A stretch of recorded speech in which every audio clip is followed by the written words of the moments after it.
indeed a momentous occasion, and of course we're here to celebrate the graduates of the Typing and Computer Service, Grace Typing and Computer Service. Before we get things moving on and handing out certificates, etc., we'd like to get things started on a right note with the presence of God. And in the presence of God, I'd like to invite to the podium Pastor Ann Primus to lead us in the invocation. Pastor Primus.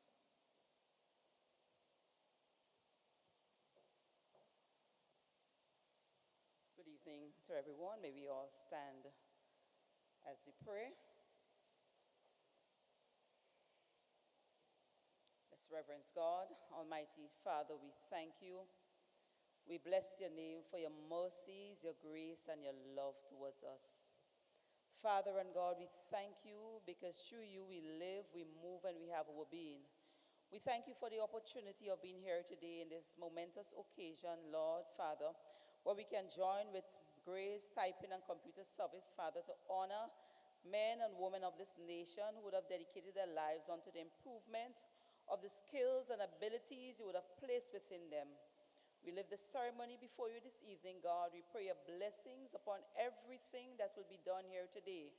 We pray special blessings upon the graduates, Father, that they will continue, to God, to dispel the knowledge which they would have gained, all for the upliftment of this nation as a whole. Lord God, we thank you and we worship you. We thank you for your presence that is here with us this evening. Continue to bless, Father, Great Typing and Computer School, Father, together with all the associates and the stakeholders. And may they continue, God, to dispel knowledge to the people of our nation. Lord, we thank you this evening. In Jesus' name, amen.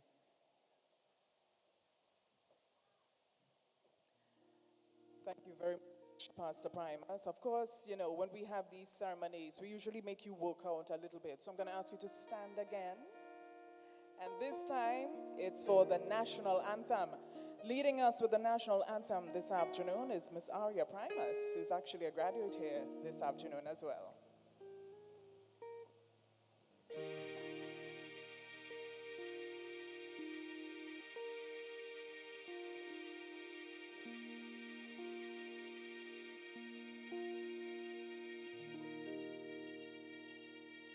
Hail, Creator, land of ours, we pledge ourselves to thee. As hearts and hands in unity to reach our destiny.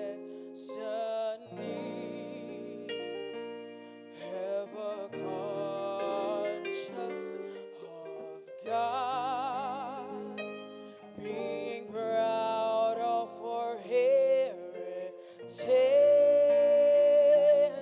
may we with faith and courage aspire, build, advance as one people, one family.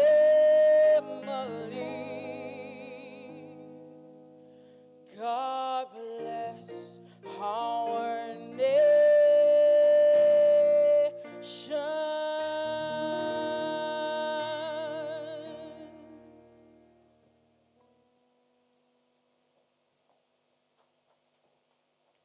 Please be seated. And yes, I know normally persons don't, you know, applaud out to the national anthem, but what a voice. Let's give her a little something for that. Yeah.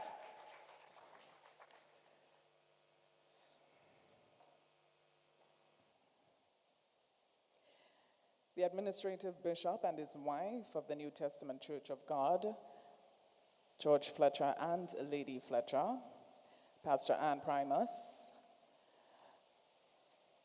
and other ministers of religion, the CEO and staff of the Grenada National Training Agency,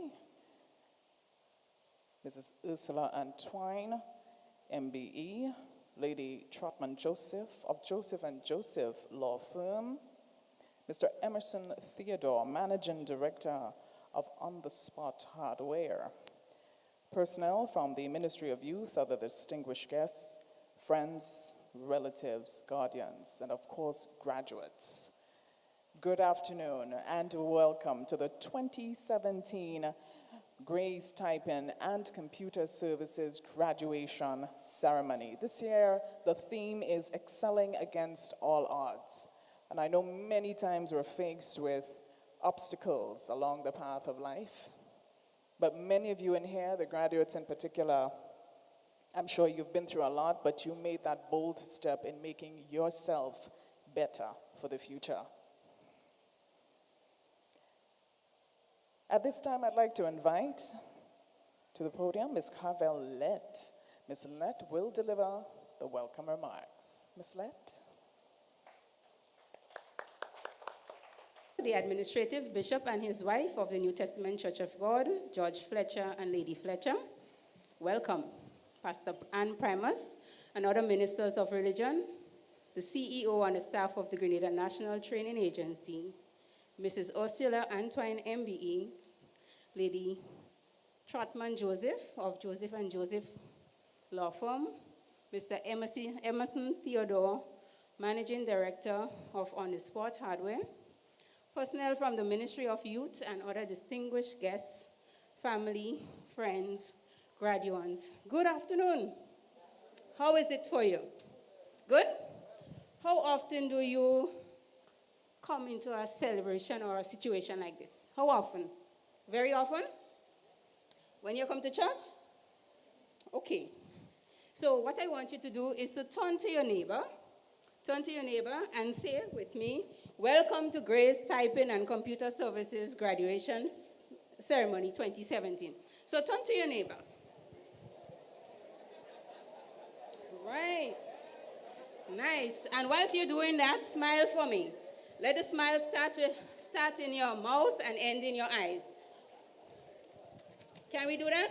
Smile. Let it start in your mouth and end in your eyes. It is said that smiling can lift a bad mood.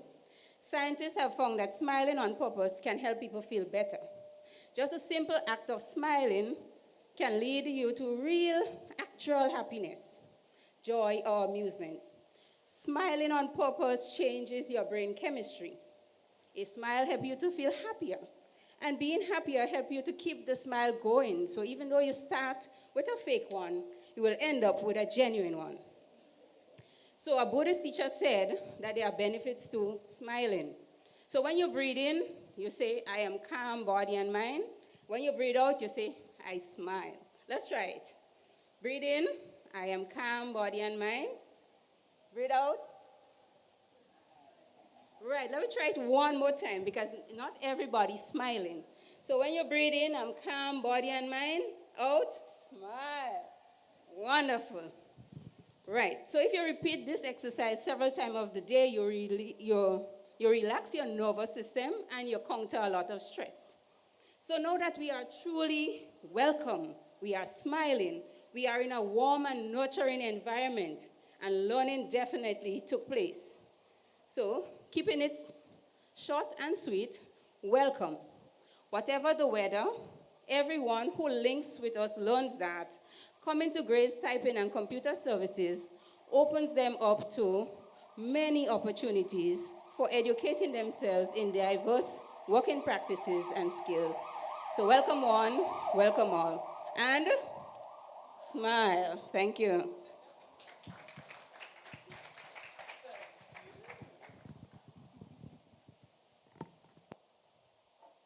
Well, I'm sure if you came in here a little bit on the serious side, you're smiling now, right? And I'm sure the graduates are smiling as well because they're saying, yes, we're finally finished with this. On to the next.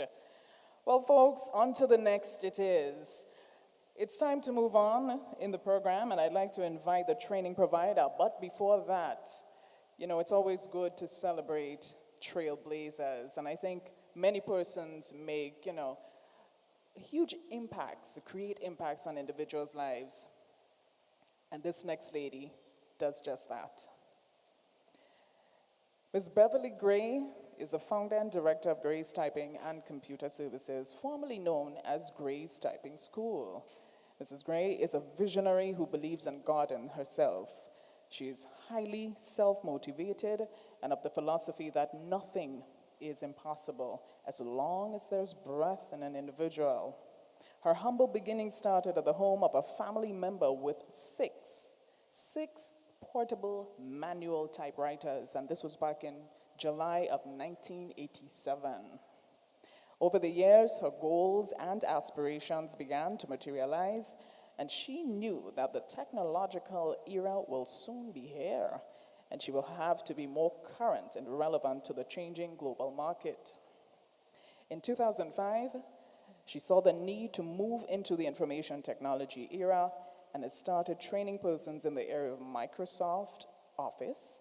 And in 2010, she also enrolled with the GMTA and was trained as a competency-based training instructor, assessor, internal verifier, and external verifier as well. Today, she has the privilege of conducting internal and external verification processes for other approved centers under the NTA. Her institution has grown from strength to strength and is currently a certified center under the Incorporated Phonographic Society, IPS, in England, and also the Ministry of Education and the Grenada National Training Agency. Presently, the institution offers courses in customer service, general office, accountant clerk, administrative assistant, customs services, and data operation, and much more. But not forgetting the professional for typewriting in the areas of elementary, intermediate, and advanced. She's a family-oriented person with a wonderful husband and 3 children. With her faith firmly placed in God, she will like to improve and develop Grace typing and computer services even more. Please give a warm welcome for the ever hardworking Miss Beverly Gray. The Administrative Bishop and his wife of the New Testament Church of God, George Fletcher and Lady Fletcher, Pastor Ann Primus, other ministers of religion, the CEO and staff of the Grenada National Training Agency, Mrs. Ursula Antoine, MBE, Lady Trotman Joseph of Joseph and Joseph Law Firm, Emerson Theodore, Managing Director of On the Spot Hardware, personnel from the Ministry of Youth, other distinguished guests, friends, relatives, graduates, good afternoon. Grace Typing and Computer Services is an approved center through the National Training Agency, who is our certifying body for our program. Grace Typing and Computer Services' commitment and dedication to the development of education in Grenada enable our participants to be very competitive in the job market. The institution has built a solid reputation of candidate success and has contributed to the work skill improvement of many persons in Grenada, Carriacou, and Petit Martinique. Our vision is to develop informational literacy skills through technology and to promote excellence in the field of typewriting and computer technology.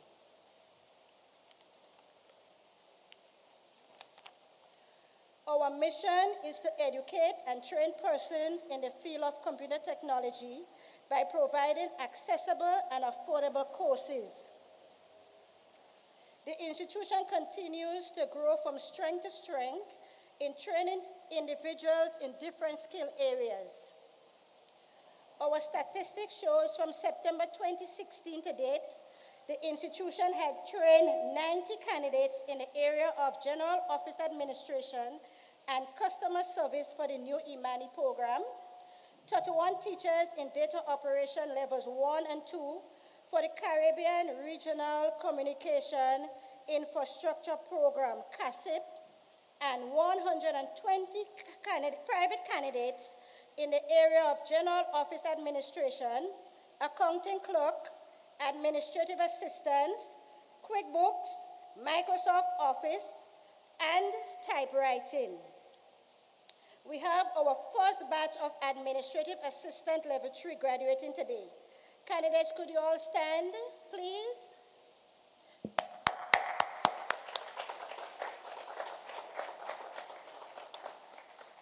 You may be seated. To this point, we have created our website. You can visit us online at www.gtcsonline.org for more information. At Grace Typing and Computer Services, we have a dedicated and competent team of trained instructors and assessors who are willing to go the extra mile to enhance learning and competency. My motivation and focus over the years is prayer and meditating on the Word of God, which I would never forget. As Proverbs 16 verses 3 states, "Commit thy ways unto the Lord, and your thoughts will be established." Indeed, the Lord establishes my thoughts daily. To God be the glory, great things he has done. However, this continuous success would not have been possible today without the assistance of these entities. Therefore, I would like to take the opportunity to thank my husband, who was very supportive over the years, the CEO and staff of the Grenada National Training Agency for working together with us, instructors, assessors, internal and external verifiers, for their hard work and dedication, other training providers, the business community for accepting trainees for internship from time to time, the media, the pastor and member of this assembly, graduate, and of course, you for gracing us with your presence this afternoon. Thank you. Thank you very much, Ms. Gray. I know Ms. Gray said, I'm not the frontline person. I like to be the lady behind the scenes, taking care of everyone. So we are truly grateful that you're so gracious enough to come up here and share some thoughts and words from your experiences with us. Thank you so much.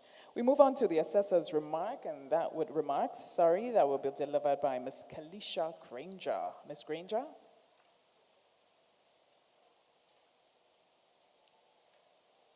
Standing on protocol already established, good evening to all. Special good evening to Mrs. Gray and her team, the members of the Grenada National Training Agency, members of the Ministry of Education, and of course, to you, the graduates. Conducting assessments is more of a hobby rather than a job. It is something that we as assessors enjoy doing as we get the opportunity to meet persons like you with different backgrounds, attitude, expectations, goals, and interests. The assessment process grants us the opportunity to conduct relevant, authentic, accurate, sufficient, and valid information from you, the candidates, as our aim is to create an educated society and, as Gray's motto states, setting standards. The ultimate joy of conducting assessments is seeing you, the candidates, accomplish your own goals. Do you all remember the days when I showed up at the training center and everyone looking forward to their feedback from the previous assessments? Do you remember the numerous questions such as, "Miss, we getting a lot of oral questions today?" Or even questions such as, "Miss G, I hope you come good with those exams, At times, I would just smile. Other times, I would gently give you a reminder stating that it's an assessment, not an exam. Since today is a very special and memorable day for you, the graduates, my intention is not to stay as long as other persons may have. However, my intention is to focus on aspects that are positive and encouraging to you, the graduating class of 2017 at Gray's Institution. Though the road to success may have seemed long and lonely, you have made it thus far. Therefore, it is imperative to keep focus and remember that there is a light at the end of every tunnel. To Mrs. Gray and her team, thank you for granting me the opportunity to conduct assessments, as it is one that I do enjoy. The opportunity to see the professional development of candidates and the confidence that are built from those getting a second chance to earn a recognized certificate is more than satisfying. As an assessor for Grace Typing and Computer Services, I have conducted numerous assessments during the past 5 years. Assessments in areas such as General Office Administration Levels 1 and 2, Accounting Clerk Level 2, and most recently, Administrative Assistant Level 3. To you, the graduates, I would like to encourage you to continue to strive for excellence. Jean-Jacques Rousseau, philosopher in education, once said, and I quote, "Plants are shaped by cultivation, and men by education. We are born weak. We need strength. We are born totally unprovided. We need aid. We are born stupid. We need judgment. Everything we do not have at our birth and which we need when we are grown is given to us by education." End of quote. Therefore, education is important. Continue to work hard to reach to whatever dreams you have. All that you have learned should be practiced in the workplace, and always remember a high level of professionalism regardless of what obstacles or situation that you may encounter. Continue to maintain your professional standards. All the best and good luck in your future endeavors. I'm not finished. To the Grenada National Training Agency, your team has done a tremendous job. Today, we are looking at young, skilled professionals ready for the job market to make a difference. Thank you for your continuous efforts in nation building and providing a skilled workforce. Thank you for your training and the opportunity to be a part of Grenada's human resource development. Once again, I thank you and God bless. All the best, candidates, and enjoy the rest of it.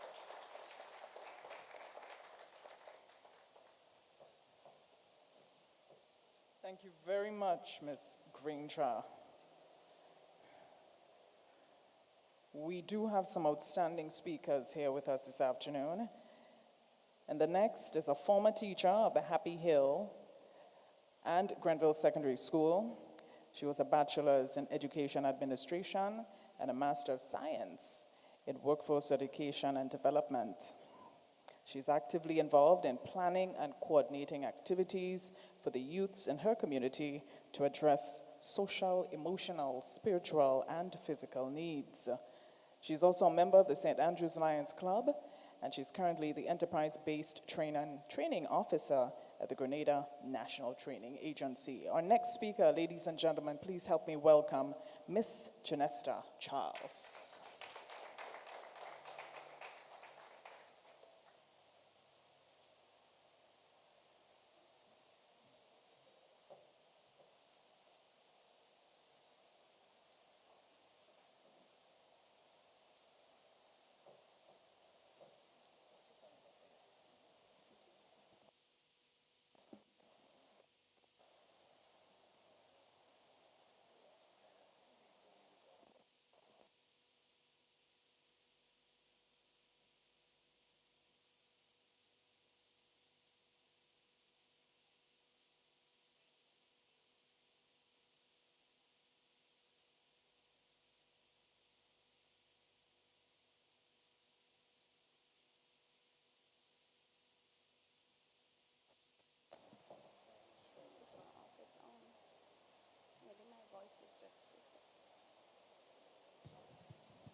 Good afternoon to everyone. That's better. Today it's an honor for me to be here to share some brief remarks at this ceremony. And I'm certain graduates, you are happy that this day is here. And in fact, it's the end of a chapter, but it's certainly not the end of life. Life continues. And so I've spent some time reflecting. When Ms. Gray asked me to do this, I've had to spend some time reflecting on what do I say. But since I work at the National Training Agency, then I guess I can speak about the National Training Agency and what we do. So to you graduates, we congratulate you on completing and finishing strong. And I'm certain that today's ceremony is marks the public recognition of what you've been able to accomplish after months of hard work and sacrifice, and I'm sure all the while you were balancing work life and family life at the same time. So you too can feel proud of your achievement with great justification today. You know, as I was doing some research, I came across this gentleman by the name of Alvin Toffler. He is an author, and he died, so I shouldn't say he is. He was an author and a futurist. And he stated something that really stood out to me, and I thought I should share it with you. He said, "The illiterate of the 21st century will not be those who cannot read and write, but those who cannot learn, unlearn, and relearn." I am certain that there are 21st century illiterates graduating here today. You have made an investment in ensuring that you are equipped with competencies required for the 21st century worker. And so at the National Training Agency, we pride ourselves in contributing to the development of a robust technical vocational education and training system. And that allows us to share that vision that we have to enhance the employability of Grenada's workforce. Through our approved training providers like Grace Typing and Computer Services, training is offered in different occupational areas using approved occupational standards. And those occupational standards are internationally benchmarked and regionally recognized. So you would find that here today you would hear about the CVQ, which is the Caribbean Vocational Qualification, and the NVQ, which is the National Vocational Qualification. Simply meaning that if it's a national vocational qualification, Grenada has developed it and approved it for use in training and for the NTA to certify persons. When it's a CVQ, it means that the region, which is the CARICOM region, has accepted that this is a standard that can be used to train, and NTAs across the Caribbean can use that to certify their trainees. Now, our approach for training really advocates a competency-based approach.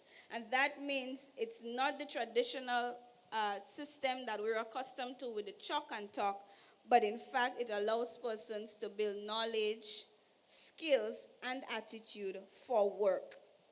And so Grenada is one of 7 countries awarded the CVQ granting status, and we were granted that in 2013. So you can be proud of Grenada, of our National Training Agency, for having gone through the process to be awarded the status of CVQ granting. And in fact, we have graduates that would be getting the CVQ today as they leave the halls of Grace Typing and Computer Services. And so this approach allows us really to ensure that persons are equipped with both hard skills and soft skills. So they're not just, we have a lot of cases where employers are complaining that there's a mismatch between the skills required for work and what the persons are actually coming to work with. Well, when you pursue a CVQ or an NVQ, it means that persons are equipped with the technical competencies required to work. They have the attitude required for work, and they have the knowledge required for work. So it's not just chalk and talk. They're actually in a system that allows them to apply their knowledge almost immediately. And so in addition to being the certifying body, we build the capacity of our training providers. We ensure that the assessors are properly trained. We ensure that the verifiers are properly trained.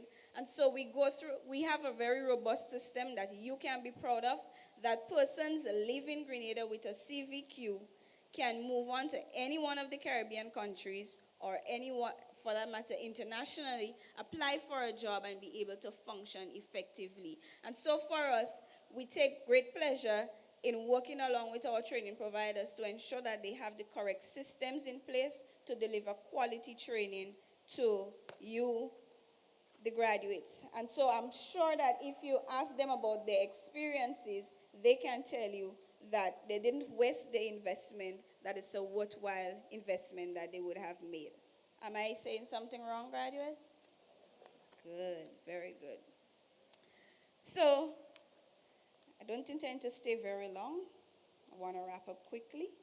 And so one thing I want us to be conscious about, if I go back to my days of secondary school, is sitting in the principles of business class. I remember the teacher saying that the assets for, well, what you really need to start a business is land, labor, and capital. But I can assure you today that the most important asset of Grenada currently is our human capital. And you are the human capital that's going to make a difference in our society. And so as you live here today, with your CVQ proudly in hand, we at the NTA wish you the highest possible return on your continuing investment in your personal human capital. You have been equipped with relevant skills, knowledge, and attitude. The meaningfulness of your certificate is your ability to transfer the skills learned in the training programs to your work environment. So here's what. Go ahead and celebrate your achievement, but don't stop here. Start planning your next move. Continue to invest in your career. Make lifelong learning your goal. So if you're living here with the level 2 today, consider coming back, returning, and doing the level 3. And if you haven't heard about the level 4, ask Ms. Gray about the level 4. Once again, congratulations, best wishes. Thank you very much. Thank you very much, Ms. Charles. Such a little lady with so much going on, you know. I introduced her. I've never met her before. And then I saw her walking up, and I thought it was just, you know, someone's little sister. You know what I mean? I know you're someone's little sister, but such a little lady with so much, you know, accomplishments behind her name. Thank you very much for your delivery, Ms. Charles. Yes.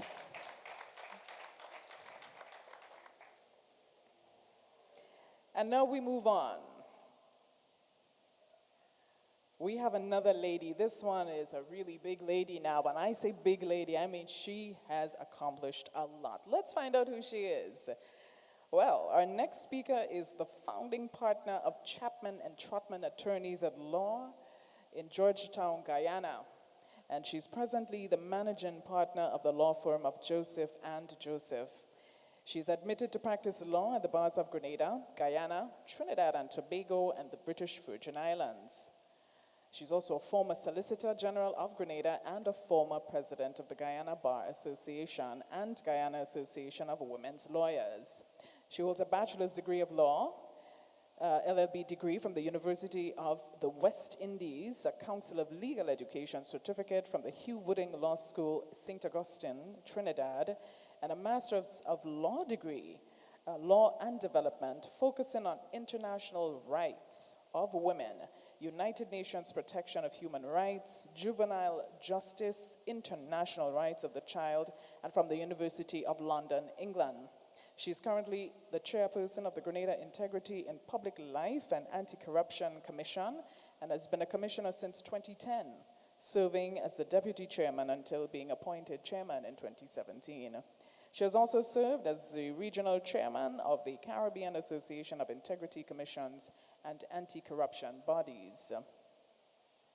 She is also the president of the Grenada Bar Association, along with other accolades such as a former commissioner of the National Telecommunications and Regulatory Commission and director of the Petro-Caribe Company Limited. She is the chair of the Caribbean Institute of Women in Leadership, which works to empower women and create a critical mass of women leaders. She's also the former chair and currently an executive member of the Grenada National Coalition of the Rights of the Child. She also served as chairman of the Adoption Board and board member of the Child Welfare Authority, member, National Assessment Team, HIV/AIDS, Law, Ethics, and Human Rights with the PANCAP project. She has also completed the chairing of the National Steering Committee for the Prevention of Child Abuse and is a board member of the Sweetwater Foundation and organization which works with children and adolescents who have survived sexual abuse. Ladies and gentlemen, with so much going on for her, it's so wonderful that she's found some time to spend it with us this afternoon. I'd like you to give a really warm welcome to our next speaker, Lady Anande Joseph Trotman.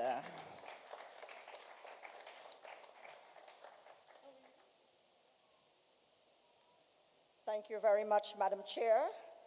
Sometimes you give your CV, you don't expect all of it to be read, but I do stand on the protocol established, and notwithstanding, I do recognize that we are in the house of the Lord and the leaders of this church who are here. I also, of course, before recognizing anyone else, I recognize the reason that we are here this afternoon, and that reason is to celebrate you, the graduates, whichever way you want to call yourselves. And of course, celebrating with them this afternoon would be their parents, their families, and of course, their trainers and teachers. It really is a pleasure for me to be here, and just listening to a little bit of what I do, of course I'm busy. But even in being busy, you have to find time for others.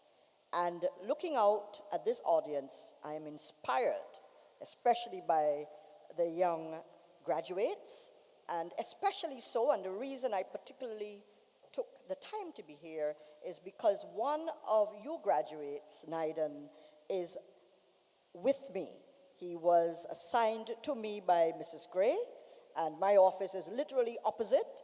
So when she came and she asked me if I would take someone, I did interview him, and I'm just happy to say that he's the second graduate that I have taken into my establishment. So when I speak really based on my experience in celebrating Gray's typing and computer services. The first graduate came a few years ago, and she is still with me. Naiden is now with me, and he is continuing on. So, I am here to testify. And having heard a lot about what I do, I know you would expect me to talk perhaps about employment law, or you would expect me to tell you as president of the Bar Association of Grenada a little bit about the laws of Grenada. But I'll break the news to you. That's not what I'm going to talk about very briefly this afternoon. I am here to share my life experiences and a little bit of what brought me to all that you've heard that I do. But before I get into that, I just want to share, let me get the bad news. That news is that you are now graduating to the University of Real Life. And sometimes when you are doing this, as you are this afternoon, there are persons like myself who come to share remarks and so on.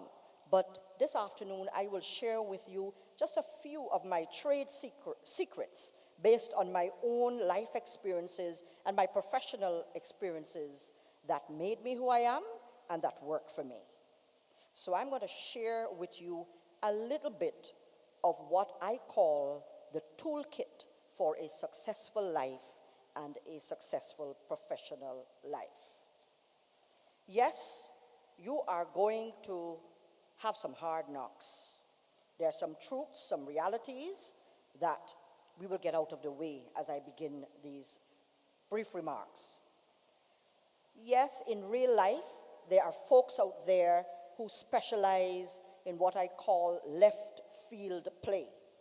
They like to give hard knocks. In Grenada, we call it bad mind, mako. We might say they're underneath. We're hearing now about fake news. Yes, there'll be people who lie on you. They will spread propaganda about you. And success does have a price. Let's not fool ourselves, graduates. Even serving others can be thankless, and it does have a price. But don't let me deter you, but encourage you as I share with you some important tools and skills and areas of knowledge that are very, very important for you as you go forward. Firstly, I want to tell you that above all, you must have integrity and character. And by character, I mean you must be a person that no matter that no one else is looking at you, you always try to do the right thing, even when no one is looking. You have to be honest. I believe it was Shakespeare who said, above all else, to thine own self be true. So no fooling yourself. Put that aside. You have to have faith as well. And for me, in my life, this is what I call one of my biggies. It is because of my faith that I wrench and claw my way back whenever I am down. You must have a belief system which is based on good values. You must have a philosophy as well, which will tell you in your quiet times that I have to operate by these codes. And some of them we may take from the commandments. Do not steal. We may say, do not lie. So these are the kinds of codes for living and conduct that you must adopt. I can only share my own codes, my experiences, but as I speak, I want you to listen and think about what are really your tools, your own tools for life. I believe, too, that you have to be conscious. It is important that you know what is going on in your environment. I know as young people especially, everyone knows what Trump is saying or not saying on television. Everyone knows what is happening in Beyonce's life with Jay-Z. But how many of us really know what is happening right here in pure Grenada? What is happening in our Caribbean and why it is happening? You have to also have discernment. And by that, I'll break it down. Sometimes we're told, don't sweat the small stuff. But you also have to know when to sweat as well. I don't mean like on the hot afternoon like this. But you have to know that you don't just sail along life and just be cool all the time, because all extremes are bad. You have to discern when to speed up, when to slow down, what is important, and when we are making just a mountain out of a little molehill. We have to respect one another. And this is very, very important in the course of our lives. As we know that saying, and I've heard it myself on television over and over, you've got to give respect to get respect. In all of our busy lives and in the carnival of life that we experience here in Grenada, I would urge you graduates to find some time for reflection and self-development. You have to do some internal work to get to each new level of your life and to be successful at life. And I just want to share a very, very simple truth that many of us forget. We look for happiness from our families, from movies, from spouses, from boyfriends, from girlfriends, from music. But there is just one truth, and that is happiness is an inside job.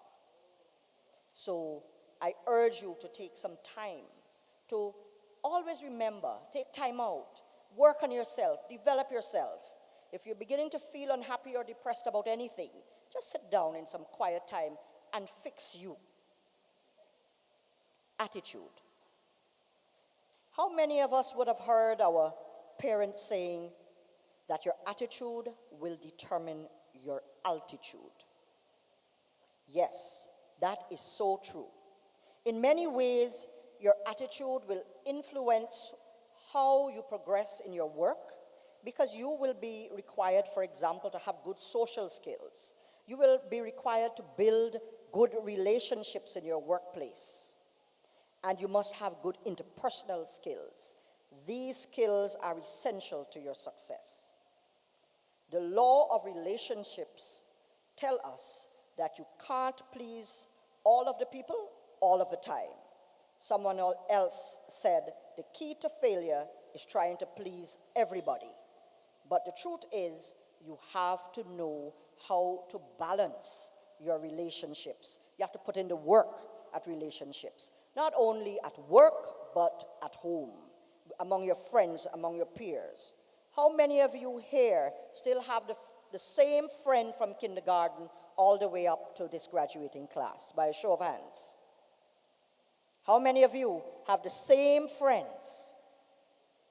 Some of them were good friends, but to keep friendships, to keep relationships, they take work. It takes work in a busy life. Graduates, I'm also telling you this afternoon that you have to have the skill of overcoming. You have to be an overcomer. You will need to dig deep. You have to have grit, because the older you get, the harder the knocks, and the more life will throw at you. And that's when you have to build resilience. We all know about education. This afternoon, we are celebrating your education. But you also have to have thinking skills. Put on your thinking caps. How often do we hear that common sense is not common to all? Yes? We have to reason. We've been taught critical reasoning, how to précis, how to think and write compositions. It is also important as we go forward into life that we value creativity, that we value imagination. Indeed, we have to imagine and we have to believe in the magic of our imagination. And I know that you're good at it, and that's why you're graduating this afternoon, because you imagined and you believed that you could do it. But sometimes, as life goes on, you will have to reimagine what you want to do and what you want to be. Never be afraid to know when a particular path is not working for you. You can reimagine. This afternoon as well, I urge you to open up that kit, turn that key to your patriotism. That is also very, very important. Very often we as Caribbean people, we keep hearing words like diaspora, and we are developing other Western countries. But we too must remember that we have our own United States of the Caribbean. It is called CARICOM. We have to build our nation, and we have to build our region. Let us think about that, graduates. We need you all right here in our region, building this region. For those of you who have traveled, some of you may not have. I have had the great opportunity to have traveled far and wide, and I will share with you another secret that I've come to learn, that the Caribbean is the most beautiful place on the earth. Love.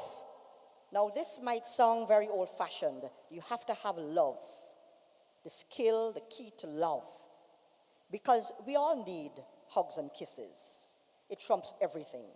How many of us would have been upset with our parents, with our brothers and sisters, our friends, our spouses, our boyfriends, our girlfriends. But what was it that took us past all of these differences? Love, just plain and simple love. Then, as I'm coming towards the end of what I am sharing with you, some of these skills that you will need to go out into the world of life and work, I share with you the skill of self-mastery. One of my favorite singers and artists comes from right here in Grenada, and his name is Mr. Killer. And he has a song, and it is called Balance Yourself. So if you get the gist of what balancing yourself means, it tells you that you have to be the master or the mistress of all your situations, of all your circumstances, and you have to make decisions that are rational, informed, and inspired. You have to live for the sake of others too, but in all that you do, balance yourself. When you get to that point of self-mastery, that is when you will have your breakthrough. Whether it is at writing your exam that is difficult, whether you exist in a difficult work environment, or whether you're having personal life challenges. When you master yourself, how you react to anger, how you react to someone insulting you, how you react to someone disrespecting you, how you react to feeling depressed today or unhappy, or something not turning out quite your way. When you master yourself and your expectations, and you know that really you must reach within you for that happiness, you will get your breakthrough. Graduates, you've got to dream. Dream big. Do a lot of dreaming. Do a lot of thinking before you leap. Remember, the road is not for the swiftest. The road is not for the swiftest, but he or she who endureth to the end. You are already exercising that resilience of endurance because we are celebrating your graduation today. Remember that I told you this, that each of you is a life engineer. You are ready for life. You've got to believe that you can build your life, realize your dreams. This is a day of celebration of your graduation, but it is also a day to celebrate the rest of your life. Be merry, celebrate, and graduates, I charge you, I urge you to go out and live your best life. Live your best life. And I thank you for letting you inspire me this afternoon. Thank you so very much, Lady Trotman Joseph, for that delivery. I'm not wearing blue today, I'm not graduating today, but that speech was for me as well. And I'm sure each and every one of us in here took something from every paragraph in that speech that is so relatable to life, not just the graduates, but each and every one of us. And I really like the balancing act message. I love that part as well. Thank you so much again. We move on to a little treat in terms of, if you can call it entertainment. It's a little poem. And the poem will be done by Sabrina Peters. Sabrina is actually an accountant clerk. Sabrina, where are you? There she is. Please welcome Sabrina Peters.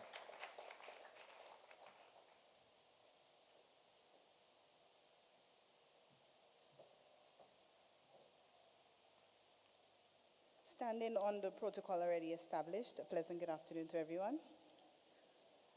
I am supposed to do a poem. The name of the poem is Against All Odds. But before I do it, I just want to add to everyone's speech that when you enroll in Gray's computer typing school, Miss Gray automatically becomes a member of your family. She doesn't just stop when your course ends. She calls, she finds out how you're doing. She looks for jobs, she looks for placements. She's always there, she's always in your life giving advice. So if you haven't already done one of her courses, I would encourage you to tell a friend, to tell a friend, to tell a friend that they need to enroll in Gray's.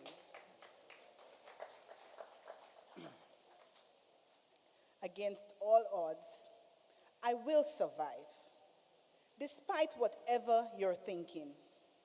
For I have been through this before, even at times when I've been sinking.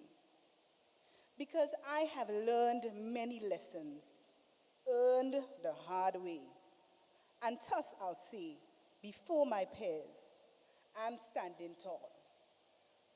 Because I am more than ready to play. Against all odds, and look at me now. I have been beaten, yet find that hope. A hope that when my days are done, I have found many ways learning to cope.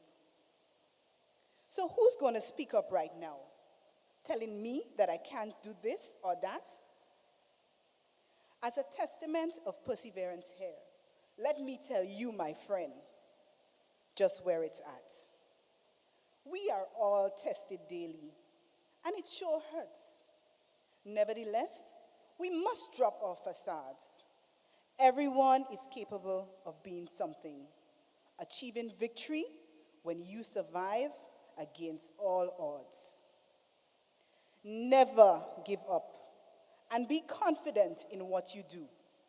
There may be tough times, but the difficulties you face will make you more determined to achieve your objectives and to win against all odds. Because the greatest pleasure in life is doing what others say you cannot do. Thank you.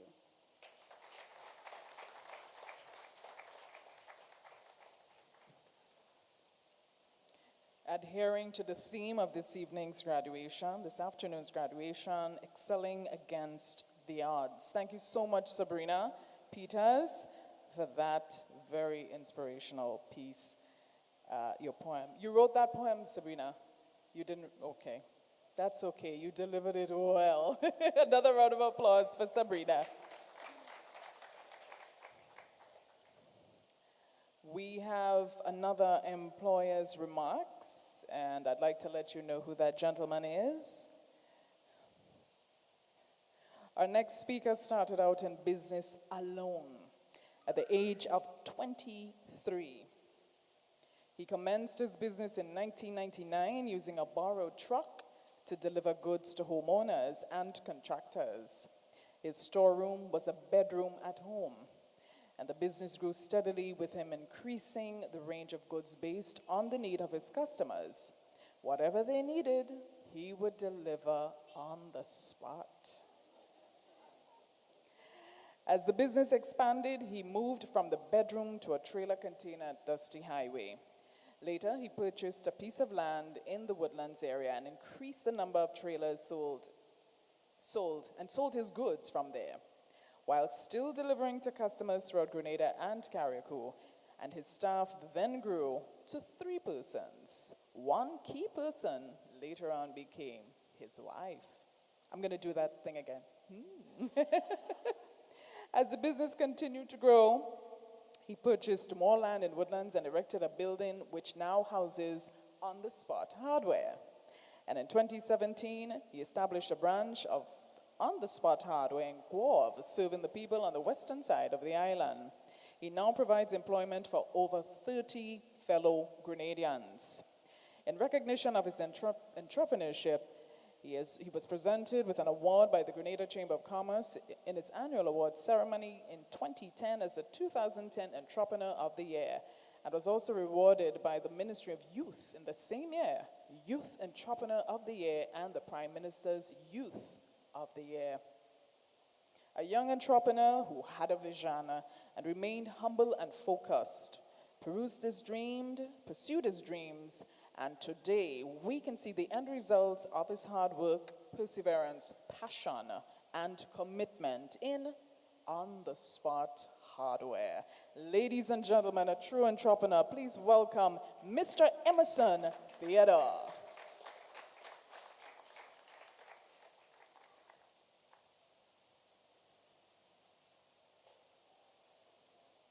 Value your elders. It grieves my heart to see the complete disconnection between the people who have the knowledge and those who need it. It almost seems as if one scorns the other. And years and years and years of knowledge continue to go to waste in our cemeteries, simply because the ones who need the information does not see the value in empowering themselves by gleaning knowledge from a person's life. The truth is, we can't really blame them, because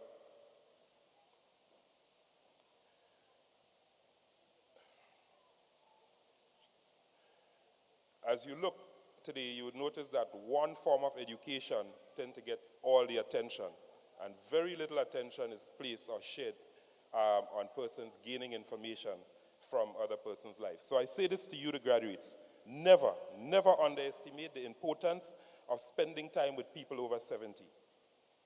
I say to you, graduates, never, never underestimate the importance of spending time with people who are working in areas that you have special interest in. A couple of hours in the presence of someone who can share practical experience can save you years and years of stress and frustration. And never just speak to one person, speak to several. It is just that there is so much crucial information waiting to be consumed by you. And statistics show that less than 10% of you will even get up to look for it. A senior citizen once repeated to me in his frustration, "No sense come, strength gone." What does this mean? I know most of you graduates have been spending hours upon hours thinking and dreaming about the car, the house, that ideal piece of land, wherever you've seen it. These dreams and visions are good and healthy. The problem is that society sends us in the wrong direction as we try to achieve these dreams and goals. And going in the wrong direction means that several other parties have to benefit first from our youthful energy, milk us first before we can reach these dreams. Some never even really get to enjoy these dreams and goals stress-free. Others, by the time they get to enjoy it, the medical bills have begun to pile up and the complications bear down upon them. Now, I want you to listen and listen carefully, graduates. When you have saved enough money to get yourself a loan or to buy or to buy cash, that car, that land, that house, whatever that dream of yours is, once you're doing it legally, do not, and I repeat, do not spend it on assets that does not bring you a return. And if you have to borrow the money from any financial institution, make sure that the return is more than you have to pay that institution. What does this mean? Now, if, for example, you buy something that you've been dreaming about, let's say the car, and that institution say to you, you have to pay $1,000 back every month, ensure that that car, whatever the asset is that you've bought, is generating $1,500. Not your salary, that asset. Whatever it is, needs to generate that money so that when you pay the bank that $1,000, you have $500 to put in your pocket, or else don't buy it.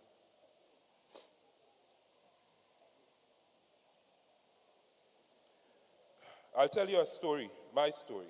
Now, I wanted to, when I was young, there's this Jeep that I love. Really, really, I mean, if I close my eye now, I could see it. It was beautiful. It was a black Jeep. It had a silver strip, down the side with some green trimmings leading on to the gold. The mags on that Jeep, well, the mags for those, the rims, it was like out of this world. Heaven, beautiful. It was a soft top, so I could put on the back, and I was going to travel all Granitang, go Batway and Lime. Well, Batway was a Lime in them time. And, I had a big vision of what I was going to do with this van. I loved this van. So when the owner decided he was selling it, gathered all the money I had and checked out, well, I already knew what the bank required. So I ran down, spoke to the loans officer. I said, look, I really want to buy this Jeep. Here's the money. I had it on the account, Loans officer did some calculation, came back and say, based on some ratios that we did and the age of the vehicle, you had to come up with another $3,000. Well, I done put all the money I had. So the only other thing I could have done was go to my dad and ask him, and try to encourage him, please, I really need this van. But he couldn't see the need for it, but he eventually, by persuasion, gave me the $3,000. So I went and I gave the loans officer, look, this is the money. Put it on the account. Okay. Couple days, I'm waiting for the call for the check. When the call does come, say, look, Theodore, we ready, but you have to get insurance. You have to be comprehensive. I remember I just stabbed all the money I have and I borrowed some from somebody. So I intended to let that van go. I reached too far. I up to my neck. So I decided, you know what, boy, I had to go. I had to go through. So I go back, talk to my boss, salary advance, borrow something from my friend, put together. Bam, go, drop, get insurance policy, comprehensive, drop it in the office, collect my check, and I gone up by the owner. I tell you, that was the best day of my life. Best day at that time, that was the best day. When I hand the owner that check and I take the key, sit down in the van, I tell you, there's nothing like that feeling. Nothing like that feeling. When I sit down in the van, you're smelling the seats and the air freshener and everything, and you hold the steering wheel. I bounce the key and the engine turn over, and I know that is my own. I tell you, there's nothing like that feeling. Nothing like that feeling. As I drove out, about to drive out, I pressed the CD. That was a cassette player. Press it and a song came on, boy. That song was a song for the moment. I don't know if you all know it. It went like this. We have one life to live, and we have to live it. I have one love to give, and I'm going to give it. That's all. I tell you, I'm bouncing going out of the yard, But it wasn't too long, first week, going into the second week, gas time to buy, boy, money in there to buy the gas. I had to kind of have it home there, kind of coasting, like taking all the roads where I could coast down to work. You can, kind of tough. Then, boy, parts, tires. I ain't finished pay back the people yet. My father, I just tried to tell him, give me a little more time. That couple of years was a very stressful period. Very, very stressful period because I didn't quite understand investment. I still didn't learn from that, though. When it come time for house, it come back to the same thing because it's society telling you have to own your car, you have to have your house. These are the things that you need to have. So kind of same approach, buy house, what and what. Then you have the payments, boy, the stress, house to maintain, yard to cut, clean, thing to organize, and every time you're seeing something to do on the house, so some money spending again, And then it took me a couple of years, maybe about 15 years of my life, and I'm giving you this information now so you won't make that mistake, to discover that a true asset must pay you and not the other way around, right? Those things are not assets. They are not assets. I want you to remember this, right? Don't forget, these things are not assets. Unless it's paying you, leave it alone. Another observation. Please remember this also. Please find more reasons to save and invest your money and less reasons to spend it. All right? We have a habit of every time we get something from our income, we spend it before we could even use it. There's always a need. Always. So before you get the money, it's done. Right? The same house that you used to live in, everything nice, mommy good, we going down.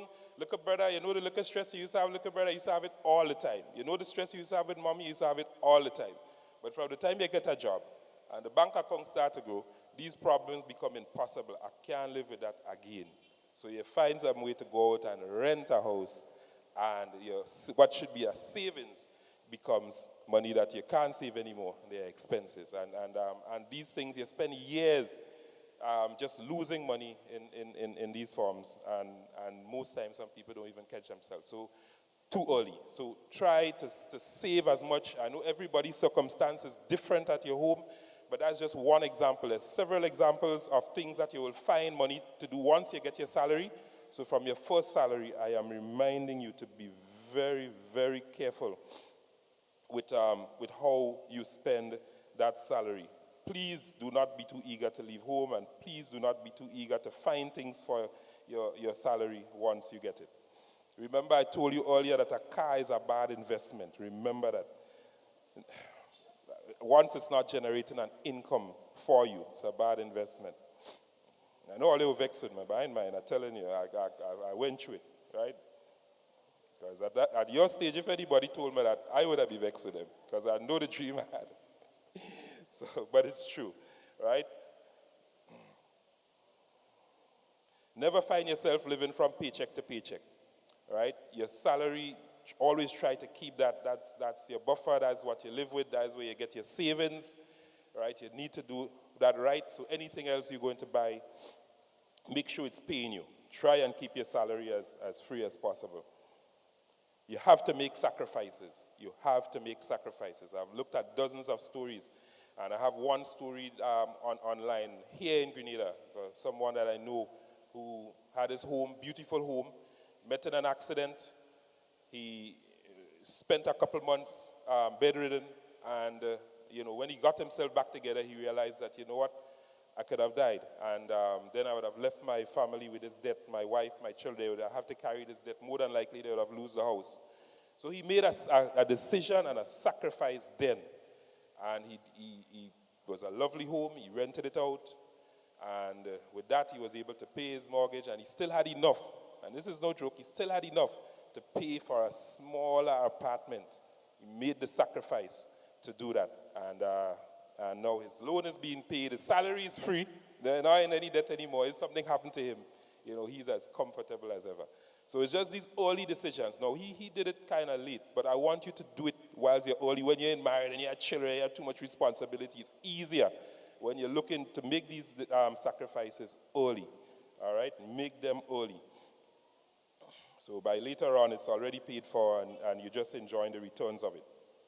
Don't try to keep up with the Joneses. And you might be wondering who the Joneses are. The Joneses sit down right next to you. Is your neighbor? You're watching the Jones riding. Say, hello, Jones. Those are your Joneses, because these are the people you're going to be watching and trying to keep up with. Right? Stay focused. Remember your plan, your objective. What it is you want to achieve might be different today. Sometimes they get their money in a different way. Somebody leave a will for them or something, and they get certain things early. Don't try to keep up with them. Right? People in your community, might be your neighbors, other people down the road. Don't try to keep up. Stay on your own plan. Survey shows that there is a direct relationship between people who watch plenty TV and poverty. Remember this. The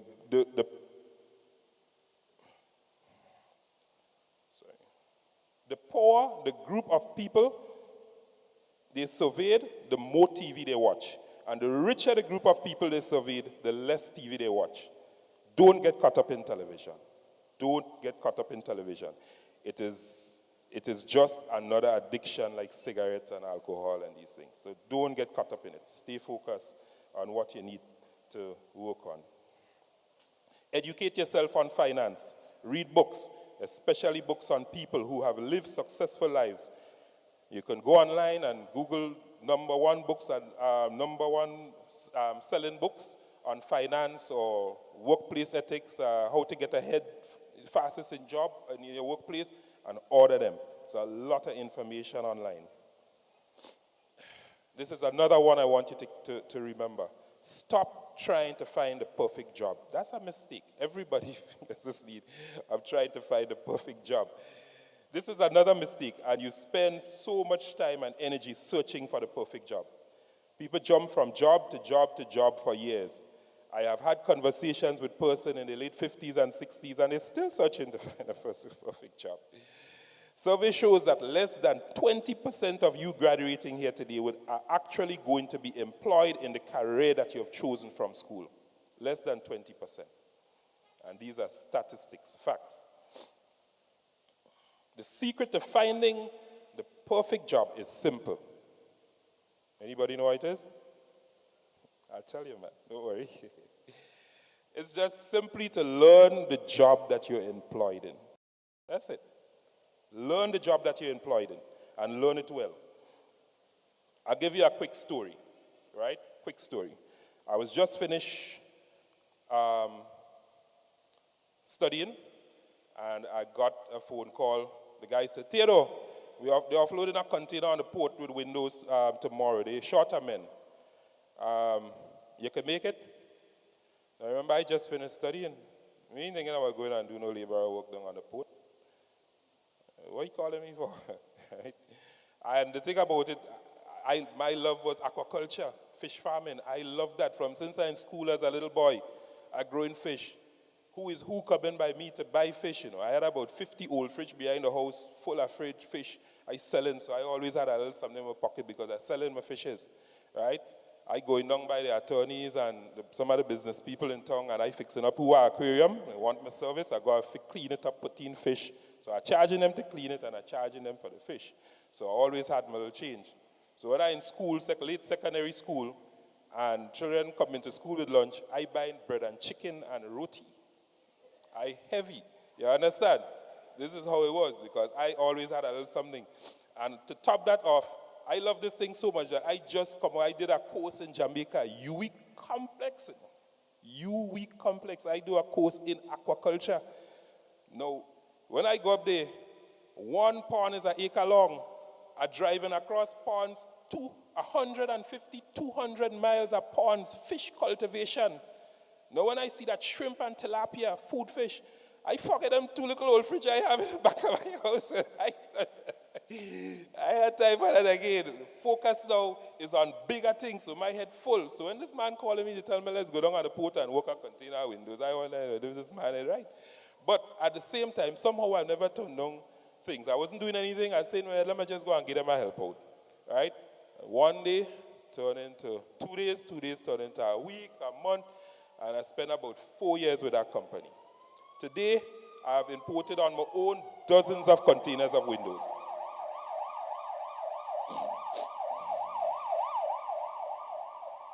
Dozens and dozens of containers of windows. I'm just saying to you, now if society throws you a curveball in terms of where you want to go, the information that you have is what you're going to fall back on.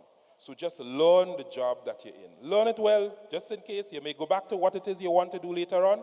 Just learn the job that you're in. Learn it and learn it well. Take your time, know everything about it.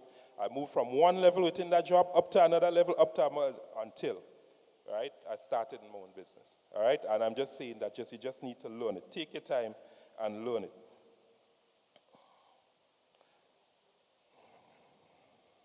Own a credit card, but never use it. All right? Don't use it. You can own the credit card. I'm telling you, don't take it, but don't use it. Unless it's some investment that you're going to buy that is going to bring you back a good return. All right? Financially successful people wake up early.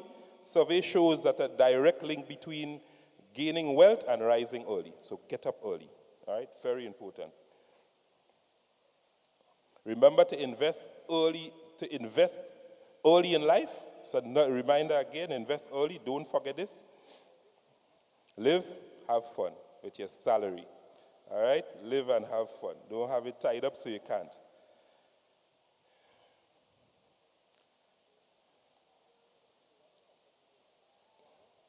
If you take the knowledge that you have learned from this Ms. Gray's typing school and Gray's typing and computer school, and you incorporate it with the information that I've just given to you, one day, when you wake up with little energy, aches and pains, and lots of gray hair, and a growing medical bill, you would look at your bank account with a big smile, roll over in your bed, and go back to sleep.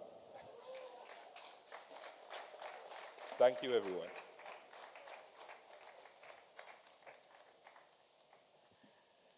Thank you very, very much, Mr. Theodore, Mr. Emerson Theodore. Thank you so much. Graduates, you hear that? What did you hear? You heard everything, right? And another thing about the Joneses that I've learned as well, Mr. Theodore, is that sometimes the Joneses are actually trying to keep up with you. Hey! All right, folks, so onwards we go. We're moving on to the featured address for this afternoon's graduation ceremony. Our next speaker was inspired to teach as she admired the manner in which her mother, who was a teacher also, loved and cared for students. She began her teaching career in 1968 and taught at the St. Paul's Government School for 1 year. The results from her scholarship class, as it was called then, were so impressive that the following year she was selected for training at the Grenada Teachers College, it was then called the Grenada Teachers College, in 1970. On completion, she commenced duties at the St. George's Anglican Senior School in 1972. She has taught all levels in the primary school, but has been working with the students who write State's Common Entrance Examination yearly for over 35 years. She has served the Grenada Union of Teachers as the national and branch levels, at the local level, and greater still at a one-to-one level. At the national level in the capacity of first and second vice president, respectively, and as a trustee. At the branch level as a trustee and treasurer, and also she was a chairman of the GUT National Women's Committee and chairman of the St. George's Branch Women's Committee. She would later go on to be presented the Most Excellent Order of the British Empire, MBE, a medal from the Queen of the British Commonwealth. She also was awarded on several occasions by the Grenada Union of Teachers for outstanding work in education through the years of 1994, 2000, 2001, 2013. And in 2016, she was awarded Most Outstanding Educator at the National Independence Awards ceremony. She was also given a certificate of recognition by the Ministry of Education in 2000 and 2001 as Most Outstanding Principal. She can do no other job but teach. She regards it as her calling, her labor of love. For the positive feedback from students, parents, teachers, and the general public, she gives God all the glory and honor for the blessing, inspiration, and assistance she has been to others.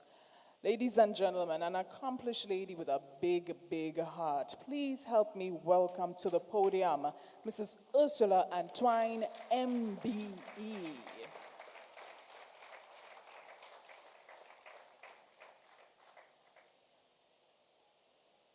I have heard so many people say I stand on the protocol established already, but I want to say to you, I don't adhere to it. Generally, I find if people deserve the recognition, you give it to them. So I do not want to bypass anybody, and I'm going to go through it very quickly, all right, if you would bear with me. The administrative bishop and his wife of the New Testament Church of God, George Fletcher and Lady Fletcher, Pastor Ann Primus, other ministers of religion, the CEO and staff of the Grenada National Training Agency,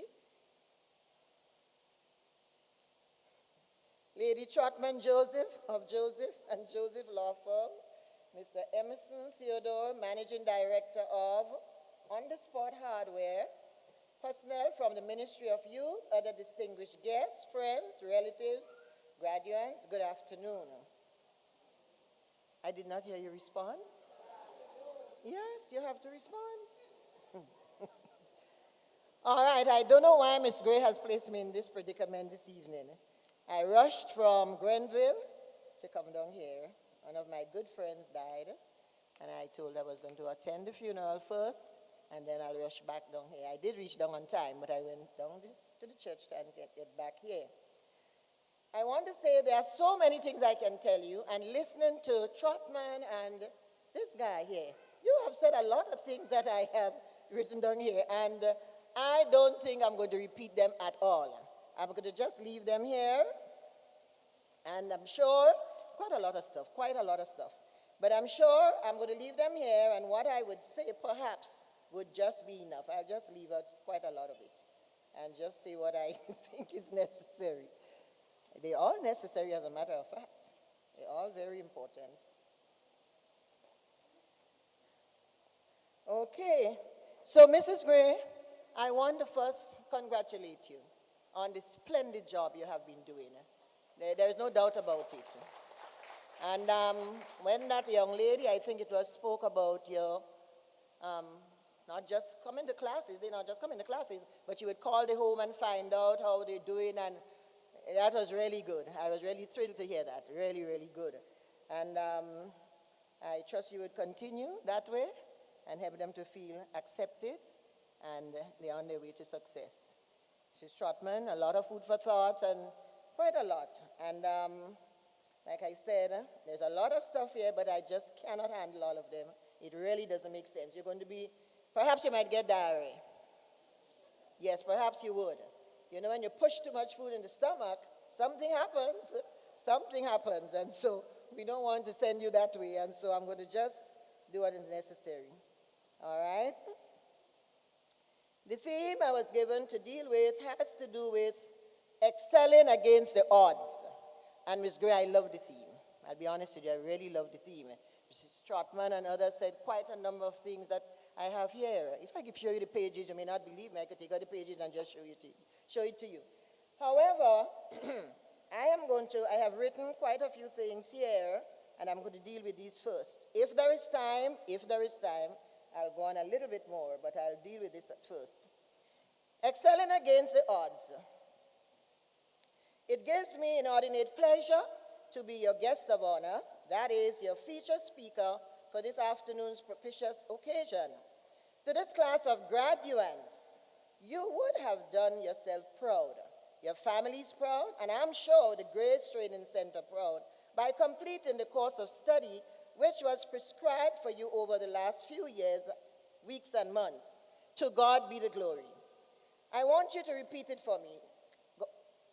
Graduates, I want every one of you to say together after 3, to God be the glory. 2, 3. Excellent. He is the one, along with your tutors and all of that, Ms. Gray and everybody else, but he has brought you to this day. They are in it. But I want you never to forget the great I am is the sole one that's responsible for your being here.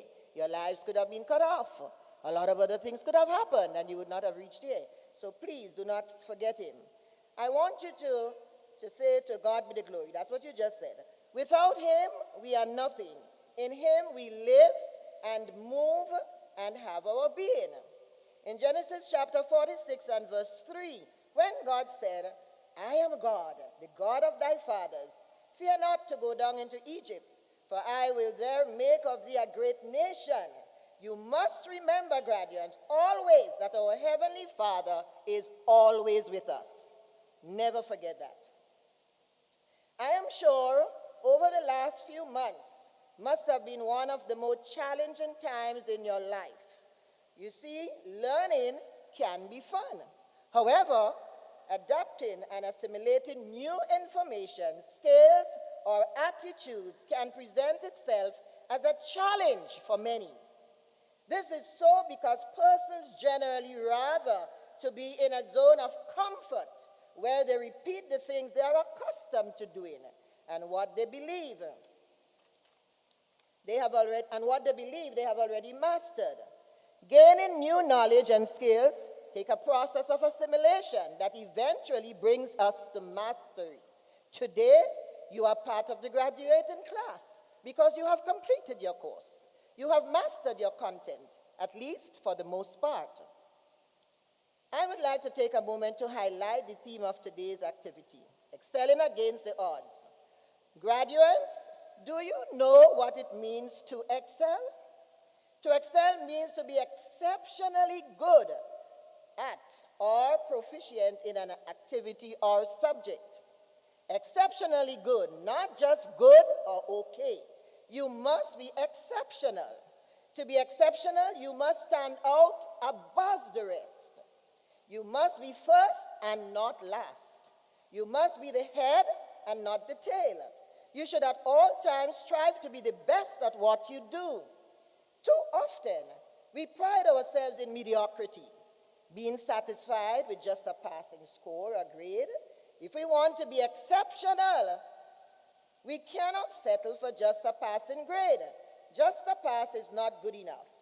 In today's competitive world, where we compete not just against our counterparts in Grenada, but in the region, and the rest of the world. You cannot allow yourselves to be just an ordinary citizen.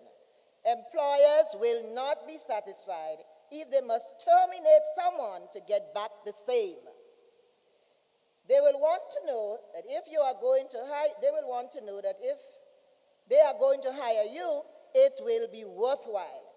They must see you as an asset to the company, not a liability. I'm going to repeat it. They must see you as an asset to the company and not a liability. Look at your friend and say, an asset. Please, graduates. 2, 3. No. This thing too dead. No. And you're not saying it as though you're convicted. No. Please. Let me say it again. Look at your friend and say, an asset. Well, all right. If you're not willing to say, do you want to be a liability? Nobody benefits from that. Come on, man. Are you not understanding what I'm saying? Right. So let me hear you say it. I mean it. I want to hear you say it. Look at your friend and say, an asset. In other words, all right. Let me tell you how to do it differently then. Look at your friend and say, be an asset. No, that's not loud enough. Say it quickly. 2, 3. Good, very good. All right. So let's go on. If they must cut ties for you for one reason or another, you must have performed so well that they must think twice before they pursue that course of action. I want to share this quote with you. Excellence is not an accident. Excellence is not an accident. It is the result of high intention, sincere effort, intelligent direction, skillful execution, and the vision to see obstacles as opportunities. Let me say that part again. Excellence is not an accident. It is the result of high intention, sincere effort, intelligent direction, skillful execution, and the vision to see obstacles as opportunities. So many times, this happens to a number of students, even adults, but rather than look at those as opportunities, no. Here is what they do. They look at it as obstacles. And are you aware this afternoon that obstacles can turn the whole picture around and it can be opportunities for you? Some people don't like negativity at all. They want to hear the good all the time. But if it's not good, it's not good. And you need to be listening. And if you listen, whether there are obstacles or not, I am saying to you this evening, obstacles can change into opportunities. So remember that.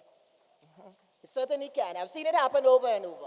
In some cases, I've told people that I counsel. I have told them that, and they had to come back and say thank you. That happens quite a lot of time. So things you might throw away and not think very much about and so on, it turns out a lot of times that they are opportunities that you need to use rather than thinking that they were something else. All right, so, 2, 3. I want to tell you a secret. The rate of unemployment in Grenada and the OECS is not because there are no job opportunities. Listen carefully to this. It is as a result of persons within the labor market who are seeking employment, not being employable. And you know what that reminds me of? From the time the Ministry of Youth started with the Imani program, they have always asked me to come and help train them. And I would go, especially in the afternoon time, and I've finished with a lot of my stuff already. And I would say to them repeatedly, if you don't listen and grasp what is taught to you, you wouldn't be employable. So many things they are lacking. So many things. Simple things like being friendly, being close to each other in a group. Some are there, some are over there and whatnot. And of course, very, very quickly, I just settled that whole matter. Nobody comes to my class with that kind of attitude and behavior. No way. It will not stay long at all. I'm going to just do away with it. So I am been encouraging them. There are a lot of things that you must do. And we did quite a lot of things outside of what I was told to do. Because I am saying these people, big as they were, some of them are young people, had 5 children, some of them 6, some of them 4, and a lot of basic things that they should know for their development and the development of their children. They didn't know one thing about it. And so, we are saying to you this evening, the rate of unemployment in Grenada and the OECS is not because there are no job opportunities. It is as a result of persons within the labor market who are seeking employment and they are not being employable. Keep those words in your mind. In other words, the skills and attitudes businesses are looking for, they cannot find it within the available job market. This is sad, my friends. This is sad, young people. Very sad. Imagine you are unemployed. You're unemployed. You sit at your door. So hold on, I'm missing something here. This is sad, my friends. Imagine you're unemployed. Opportunities sit at your door, yet you are not able to grasp any of them. Let me praise you, however, on the first step which you have made today to become qualified in this field of study. Give yourselves a round of applause. That's good. You've made the first step and you have succeeded in getting it done. It means you now possess the requisite skill and hopefully attitude to penetrate the job market in your area of expertise. When this project of skills training was launched some years ago, that is the OECS Skills for Inclusive Growth project, it was to increase the employability of youth through public-private sector partnership for technical and life skills. That is demand-driven. Demand-driven means you are being trained in what the labor market is requesting. We know that there is a shortage of skilled labor for many jobs available locally and regionally. So today, I am happy to know that you are one step closer to readiness, if not ready. It goes well that you would have been enrolled in these programs over the last few months, and we are here with you today to celebrate your success. Success that you can boast of. Your skills and knowledge is now yours. No one can take that away from you. With the help of God, good health, and long life, the sky is the limit.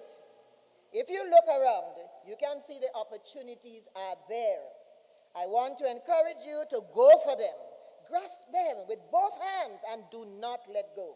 This is where you must fight against the odds, against all odds. Do not allow petty differences in personalities to come between you and success. I'm going to repeat this. Do not allow petty differences in personalities to come between you and success.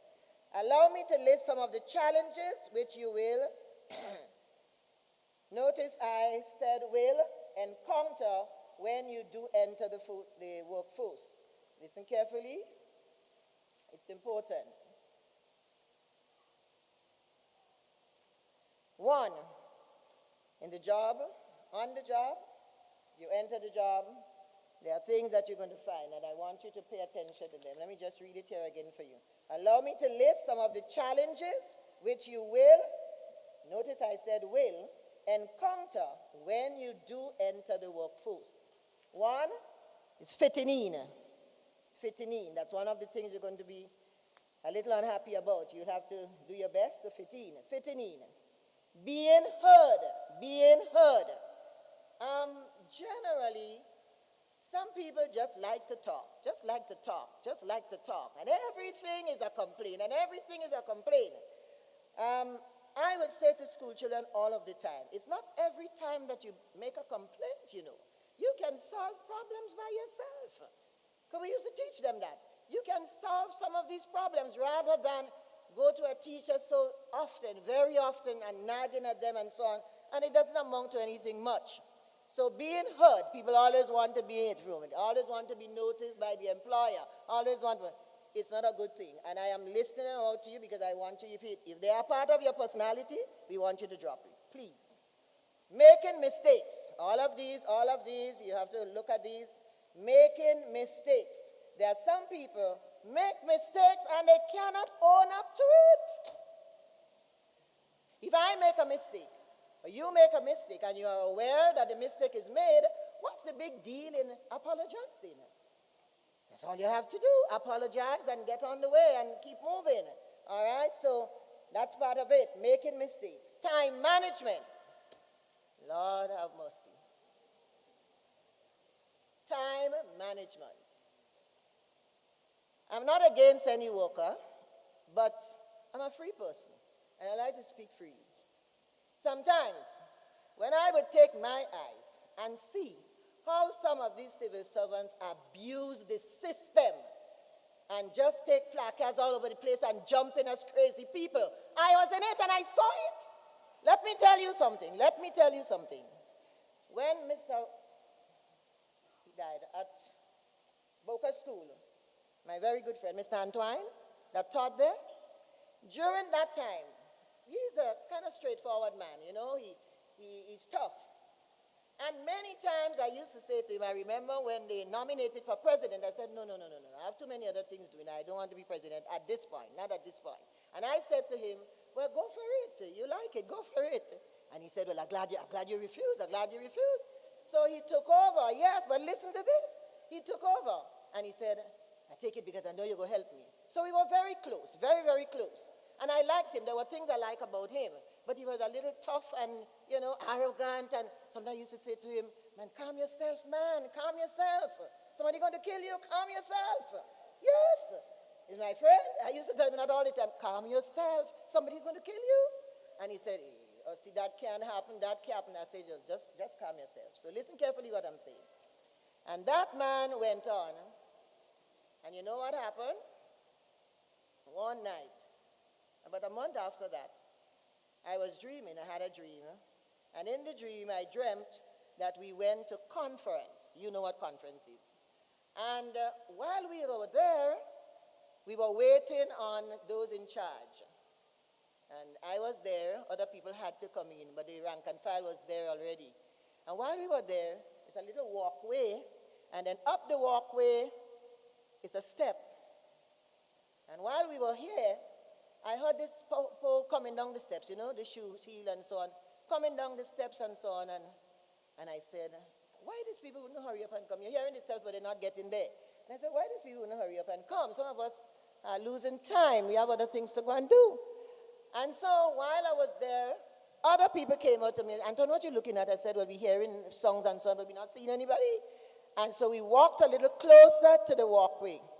And when we got there and we looked up the steps, I saw Antoine and one of my teachers, Mrs. Park, and another one, three of them coming across on the steps. Miss Park was in front, the other teacher was there, but Mr. Antoine was a little way in the back. And I said, well, Antoine, you're not coming to conference this morning? And he said, yes, but he said he's not feeling well. So I said, I ran back inside, and I said, I called the other guys that were there, the bigger ones, and I said, Antoine is outside, he's not feeling well. Let's go and see what happened. I think we better take him to the hospital. No. I said, let's go and see what's going to happen, what is happening with him. And then I said to Mr. Sam, I'll never forget that, I said, let me pray with him first. And then he said, no, Antoine, you hear the man groaning, the man look as if he dying already, we got to bring him in the hospital and so on. And I said, well, prayers is a good thing. Let me pray with the guy, and then you will bring him to the hospital if you want to. So he continued, no, Antoine, no, let's rush him to the hospital. So I said, okay.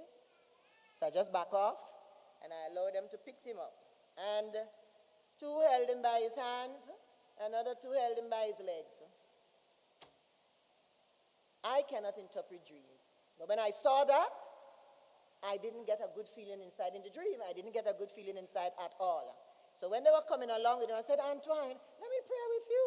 And he's telling them, yes, let Mr. Antoine pray with me. And they insisting, no, let's bring him to the hospital. So you know what? Well, they went to the hospital with him. And the conference went on anyhow. In the dream, it went on. But you know, I was home, and I was thinking greatly. And I said, I don't like the dream. Something about the dream I don't like. I don't like how they were holding him up, you know. Maybe they didn't have a choice, but I didn't like how they were holding him to bring him to the vehicle and so on. And I was in church this Sunday, and I was asking the church for us to pray for him. And a guy came in and he said, He said, oh gosh, Mr. Antoine, toughy, just toughen. I said, well, everybody's not the same. Everybody is the same. Some people are quiet and then other people are different. So don't bad talk him and so on. We don't want to do that. That's not what we're here for. And he continued to talk about it, and then I said, I'm not feeling good about the dream. And do you know, about 2 weeks after that, they had the walkers outside, and I go slow, and they were in the road, really carrying on. And I will say that anyway, because, I mean, I just don't understand. People have to be walking. They gone in the hairdresser's place. They gone in the this. They gone in the that. When you should be in the workplace? No, please. And we want God to bless us? No, please. So quickly, I was in church and I asked everybody to remember him in prayers and so on and whatnot. And I remember, a lot of you know George Wilson. He was the principal of Boca Christian Secondary School. And then he went down to the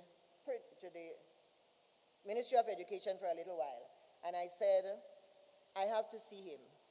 I have to talk with him. I don't feel good about the dream.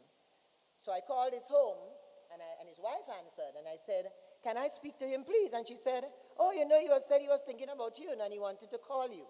And I said, well, he should have called. And she said, I don't know if he, I said, no, I didn't get any call from him. So I was speaking to him, and I said, Antoine, I had a dream about you, and I'm not feeling good about the dream at all. And he said to me, what is the dream? What is it you dreamed? I told him the dream. And as soon as I was finished telling the dream, he said to me, you did not see. That's exactly what is going to happen. Just what I'm telling you. He said, you didn't see anything in the dream. What happened is what is going to happen. And when he said that, I said, no, Lord, not that. And we went back to school the next day. Everybody gone. My teachers asked for permission to go. I gave them permission.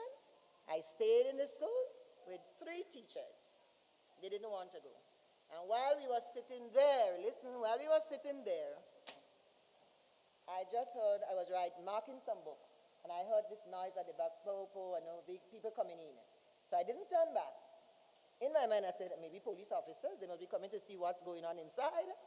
And I didn't turn back. And they came right up to me, and this person just fell on my back. And I'm wondering, well, who is this person going to fall on my back like that? So I look back. When I look back, there were about 4 of them there. Antoine was there. The one from Grand Roy was there. You know him very well. He used to work in the union office. You had about 4 of them. Mr. Sam in the union, the credit union, he was there. And another one, 4 of them. I said, come, please, y'all can't do that. And then Mr. Sam, I think it was, he said, Lord, Antoine, he said, thanks for the prayers. He said, I know you were praying. And if you didn't pray, we would have died this morning in that place up there. It was tough. And he was trying to explain. I said, no, don't worry. Don't worry to use the little energy you have. And they're breathing hard as ever. I said, don't worry to use the little energy you have. Just sit down. I understand what's going on. And when they had recovered, they came back around my table, and they said, are you serious? We thought we'd have fallen down dead in the place up there this morning, you know. So we just had to make peace with those that they were bargaining with and come down to the school. And when they saw the door open, they said, maybe I'm there, and they come in. Now what I'm saying is, the week after that, I had my classes. And while I'm explaining the mathematics, the phone rang. Mrs. Park was there, and I said, Mrs. Park, could you answer the phone, please? She did run up. Then she said, Mrs. Antoine. And then she just burst into tears. From the time she started to cry, I said, something is wrong. And she just said to me, Mrs. Antoine, somebody just called to say Victor Antoine is dead. Well, I'll tell you, I don't know where I was. People told me they took me and bring me outside and they do what and what. I just passed out, so to speak. It hurt me so much. He had his ways, but he was a good fella. And I said, what is that? Miss Parker, you see? She said, yes. They said he just died at Maryville's hospital. And it really touched me. And I said to myself, when these people should be employed. I'm not saying people cannot, but it's kind of unnecessary fighting when we can do other things. One time I told Chester Humphrey and a lot of the guys, about 4 of them, the little red one that is there now, and all of them, I said, listen, before you take people, what's the joke? What's the joke? I forget his name. What is his name? What is his name? Andy. Andre's my good friend. Andre's my good friend. So Andre and all the other, about 4 of them were there. And I said, listen to me. Before you have people prancing up and down the school like that, you want to bet me, if you bring everybody in a church, whatever church you choose, and talk to God about this situation, you want to bet me it will be solved a lot faster? Here it's Chester Humphrey. Oh God, Miss Antoine, do it for us. Oh God, Miss Antoine, do it for us. I said, no, I'm not doing anything. Just get the workers together. I said, if you want to use my church, you could use it. But wherever you choose to go and just put the matter to God. And I am sure the problem would be solved quicker than the foolishness that's going on. So Andre said, Mr. Antoine, quite honestly, I believe you, I really believe you. I said, but Olian making no move. So let me end the story because I'm going too far with it. And I am saying to you now that those things do not benefit us. We just need to do what we need to do. I mean, it's good to raise people's salary, of course, and if you need it, they need it. But I do not subscribe to closing down a workplace for days or whatever it is, and when people should be in their workplaces. And I have seen them with my eyes. I am not a newsmonger. I don't tell anybody what I see. But I am saying to you now, I see them with my eyes, running away from the workplace and going and do all their private business when they should be working. Is that correct? That could never be correct. That could never be right. And any one of them talking to me and raising up, I will tell them that to their faces. To their faces. I'm not afraid of people. I wouldn't speak lies. And once it's truth, I'm not afraid to say it to them. I will say it to them if I have to. They need to do better than they're doing. They really need to. And so, let us get back quickly. So, I want to say this to you. Hold on, listen. In other words, the skills and attitudes businesses are looking for, they cannot find it within the available job market. This is sad, my friends, young people. Imagine you are unemployed.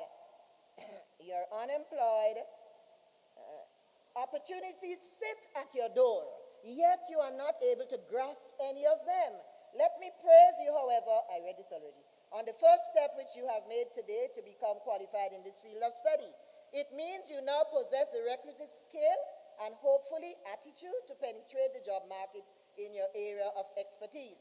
When this project of skills training was launched some years ago, that is the OECS Skills for Inclusive Growth Project, it was to increase the employability of youth throughout public-private sector partnership for technical and life skills training that is in demand.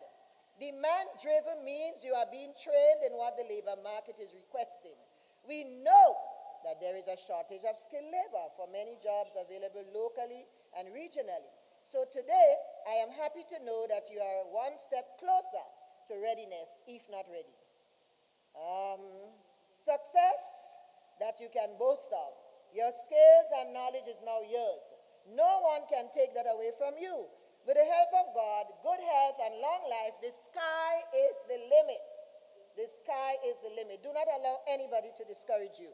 And may I say to you quickly, even in your homes, there might be opposition. People that do not want you to go forward, yes, even in the home. I have said to people over and over, we are our greatest enemy.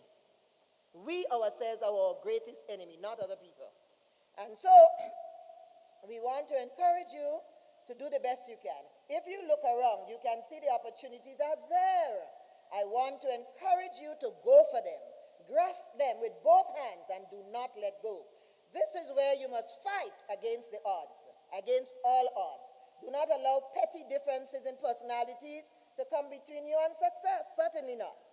Allow me to list some of the challenges which you will, notice I said will, encounter when you're at the workforce, right? And so we listed some already. I'm going to just go down to the others. Time management, that's how I managed to branch off to the workers.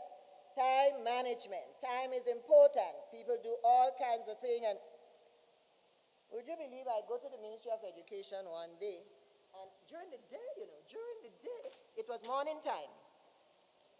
And there was a lady outside selling in front of the place.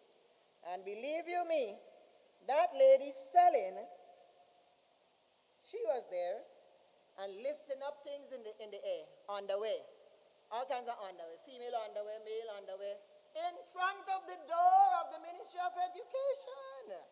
Lifting it up in the air, taking up one by one and lifting it up in the air. That's a time for work. And when that was going on, workers were outside there, looking for what they want to buy during work time. Come on, man. I would have thought they would have told her, well, you can come back lunchtime. Lunchtime we will be able to help you out and help you. But we can't deal with that now. We have to be working. They were out there with the lady. Let's go on. I was very disappointed to see that. Trust me, very disappointed. It looked, permit me to use the word, it looked nasty. Very nasty. Slackers. Those slackers who just sit in workplaces doing nothing, gossiping, doing all kind of nonsense they want to do. But they want the money to be procured so that they can get the payments when it's ready. It's going to happen by magic. Office bullies. All these you have to brace yourself. All these you will have to put up with. Office bullies. Some people think they're the baddest people in the world. There's no word as baddest, eh? But they're the baddest people in the world. They could deal with everybody. Office bullies, gossipers and troublemakers, complainers, integrity issues, lack of good communication skills. You're trying to speak to them, they don't even know how to answer. They cannot respond well and so on. Initiative, no initiative whatever. You have to read and spell everything. A, B, C, D, everything. No initiative at all. I am saying we need to be mindful of these things. Going the extra mile. I remember one of the girls in training said to me, Mrs. Antoine, I don't plan to work any later than 4 o'clock. I said, excuse me, please excuse me. Please excuse me. You're not coming to me with that kind of talk. She realized I was serious, so she made a little smile and she said, well, Miss Antoine, well, it's 4 o'clock, I have to go and whatnot. I said, so if the boss asks you to come and do X, what would you do? Well, Miss Antoine, I'll tell him I can't stay. It's not your job, perhaps, but if an employer sees you showing that kind of interest, yes, he would really admire that and say, well, she didn't have to do it, he didn't have to do it, but look at how he just willingly did it. And one time you win his heart. Yes. And next thing you know, you're promoted, Just for that, You're promoted because he's seeing a willing worker. And he wants willing workers in his establishment. Good, so that's what we're talking about. And this one, I have quite a lot here, but I'll just stop there. Being a team builder. Being a team builder. I don't know on earth why people do not like to work in teams. You might be a sole person, but when the time arises for you to be part of a team, then you need to be willing to do it. Because with a team, you can achieve so much more with team working. So much more you can do. And I am saying to you, any employer who comes across a young lady or a young man who is willing to work in a team, yes, successfully, with all his or her heart, a lot of interest, not mama guying, they will want to keep such people around. So all of these things you must take into consideration. I want to say to you also 3 things.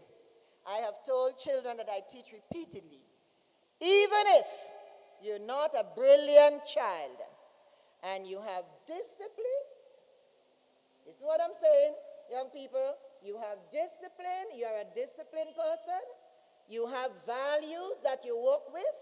For example, rather than go off to the supermarket and buy a biscuit and a Coke or some kind of thing like that, as against taking a half an hour home in the morning and making something that's reasonable and that can help your body to grow and develop as it should, that's what you should be going for. So somebody who goes for this biscuit and whatever is, this person does not appreciate good health. doesn't appreciate good health at all. So you need to look into your values. They are going to guide you throughout the rest of your life. Your values are very important, very, very important. And so we want to encourage you to stay with your values. Do not allow them to get away from you, nor should you allow anybody to get them out of you either. All right? So you have those, and we want to leave those with you. We have more there, but we'll go on.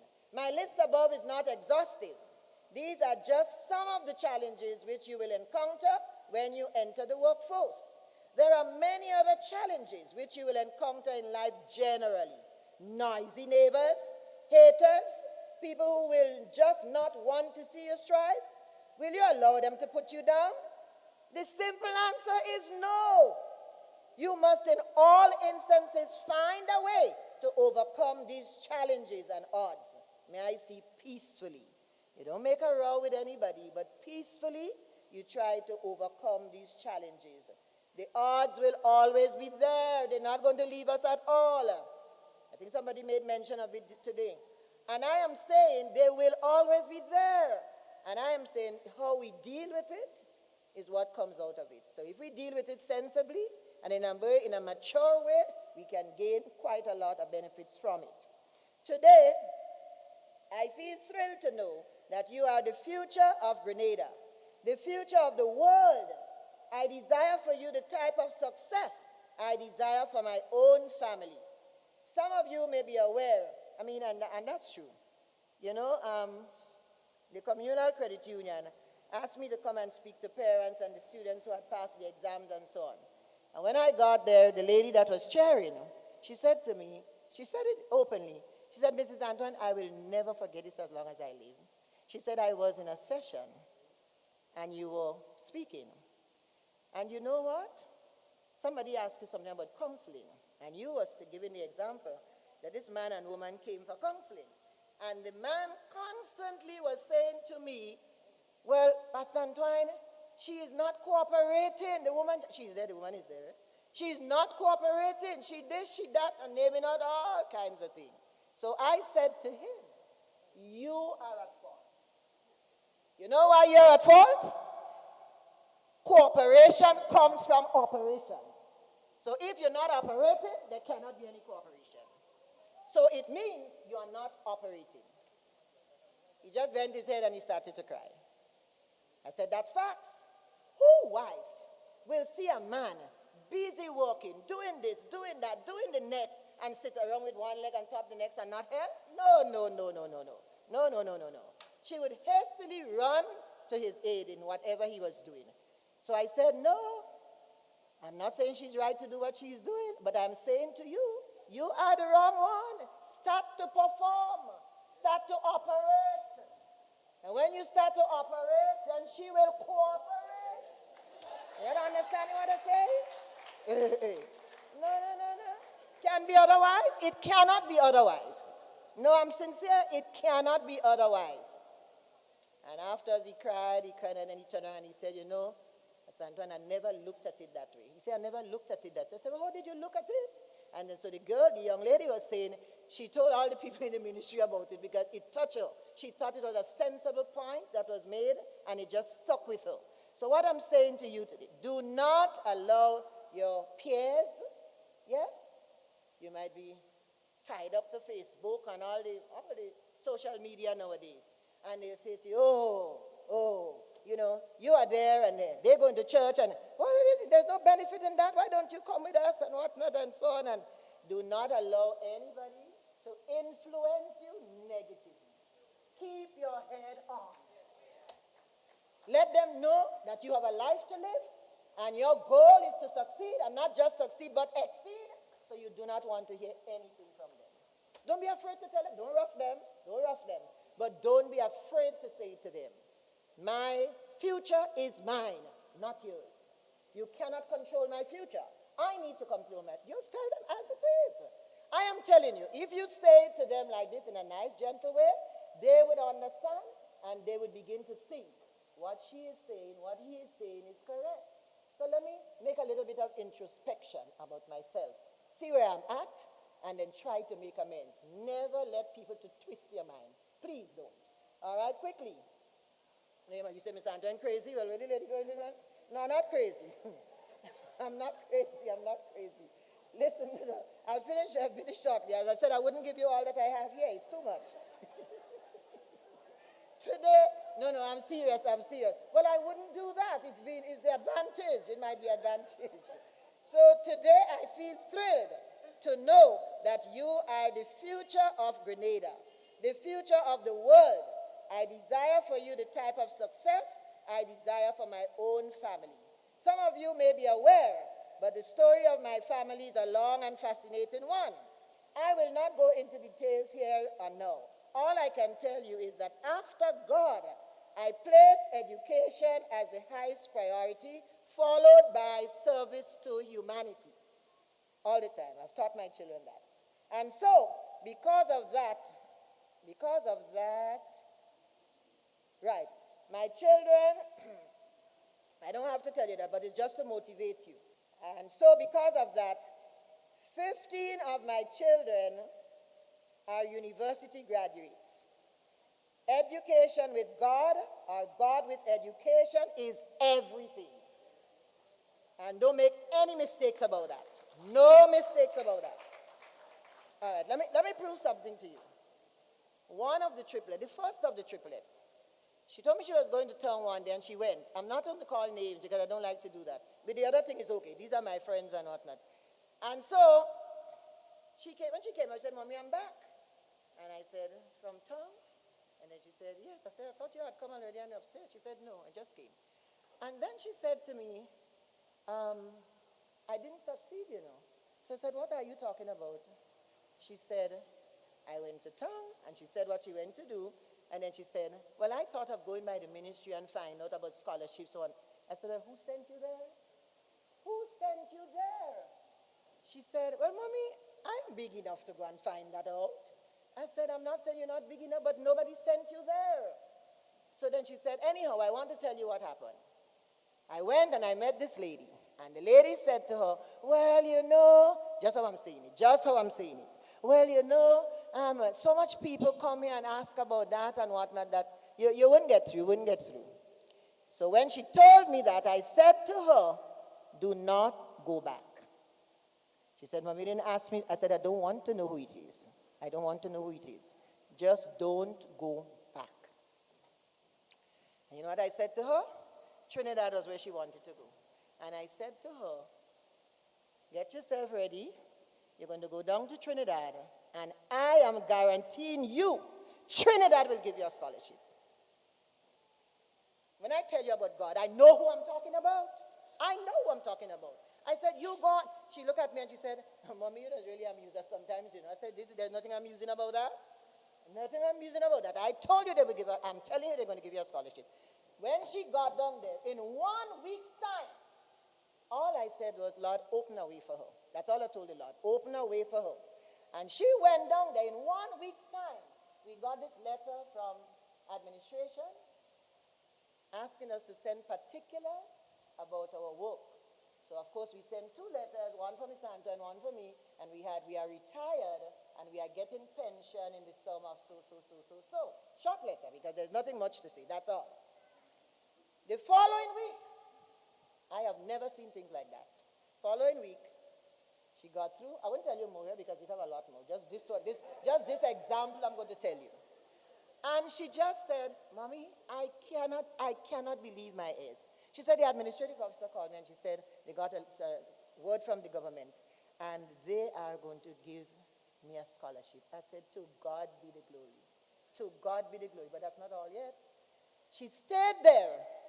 And would you believe, she got first-class honors. And she was also the valedictorian. If you see prizes they gave that child, prizes, because it was a number of hundreds of students. And I said to her, you know what I feel? I just feel they would give you another scholarship, seeing that you do so well to do your master's. And it's the same thing that happened. But you know what? She did not want to go back to Trinidad. She said, well, I have an experience in Trinidad already, so I want to go in another place. And I said, where do you want to go? She wants to go to England. And she called England.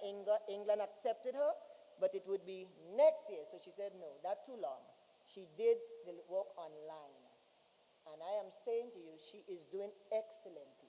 What I'm saying to you is, when I talk about God, it's not I want to tell you about God. It's not I want to name God. I want to tell you what he can do and what he does do.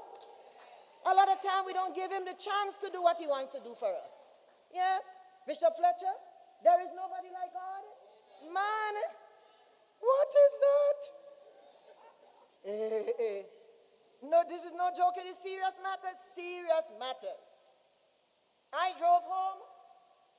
Look around. My keys normally go in the little brown bag I came up here. I left it perhaps. And I can't see the keys. I asked the children, did you go down to the vehicle and did anything? Did you open the vehicle? Nobody knows about the keys. I just stood up in my bedroom and I said, Lord, where is the key? You know where's the key, you know. I tell the Lord that thing. I said, Lord, you know where that key is, you know. So please show me where that key is. And all he said to me was, I'm not joking, I'm serious. All he said to me was, look on the table near to the telephone. The keys are right there. So the children started to laugh. Mommy, you ain't tired. I said, I ain't tired at all because you're answering the prayers. So I went down, and when I went down, the devil now wants to scare me. I looked on the table, and there was no key, but there were two directories there. So I just picked up the two directories, and the keys were on the directories. Keys were under the directories on the table. You say to yourself, well, Miss Anton, that's a little thing. It's a little thing in truth. But I had to drive the vehicle. I was going to get key to drive the vehicle. So I am saying to you, God is good. He's really good. And all the time. So Mrs. Gray, I don't want to keep you any longer.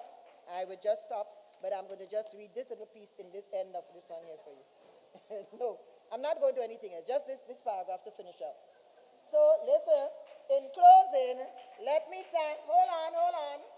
In closing, let me thank all of you for being a wonderful group. To the management and staff of Grace Training Center for allowing me the opportunity through God to speak into your lives today. Stay blessed and be a blessing. I also take this opportunity to pray that God will bless the management and staff of this training center and to all those who made the training possible. The National Training Agency and the government of Grenada, the Ministry of Education and all others, you have done a great job.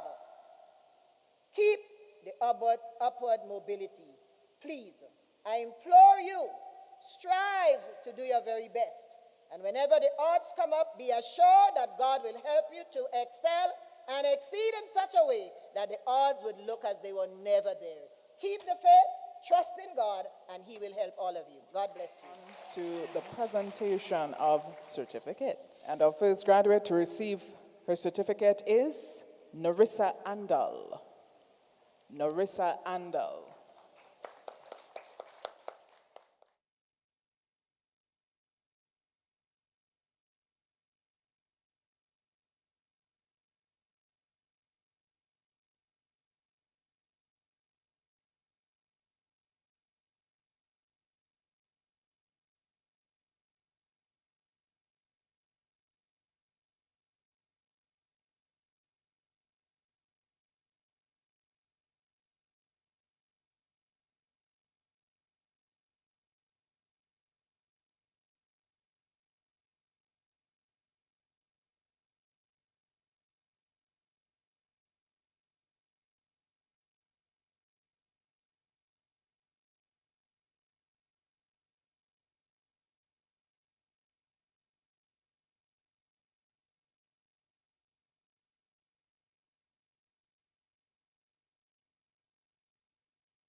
Congratulations again for completing the Administrative Assistant Level 3. We move on to General Office Administration Level 2. Sabina Joseph. I'm getting schooled today on pronunciations of all these exotic names. Sabina Joseph.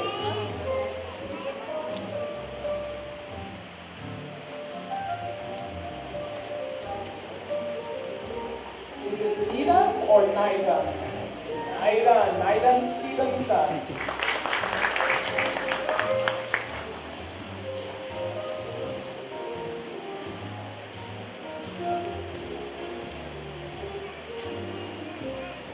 Tracy Etienne.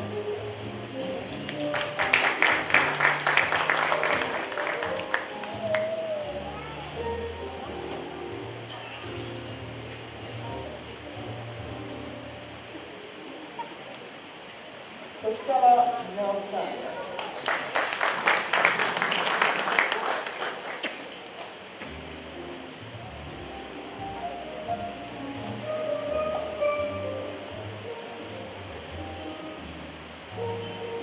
Raquel James.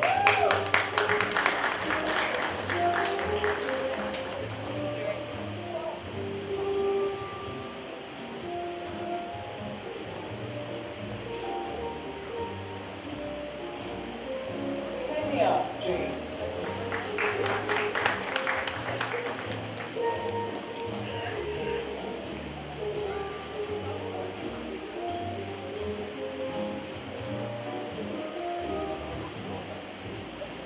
Odessa Thomas.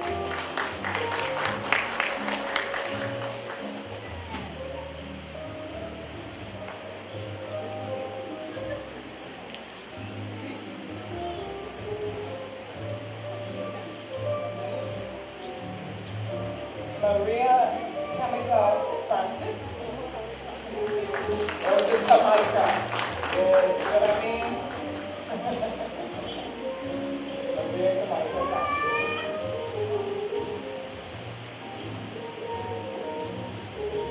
Nesta Kadu.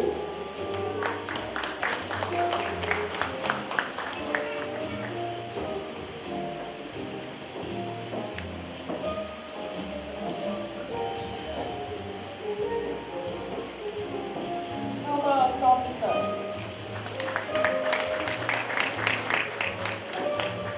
Hira Noel.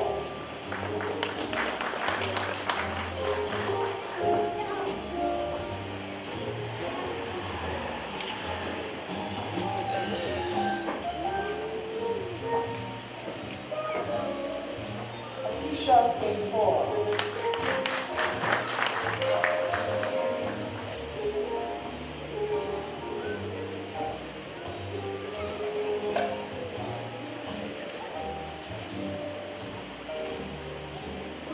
Marissa, I got it. Marissa Augustine.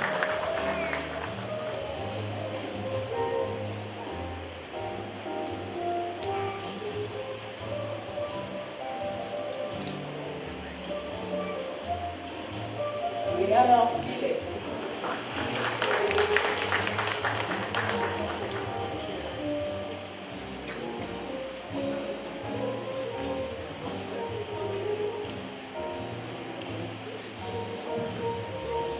Crystal Ware.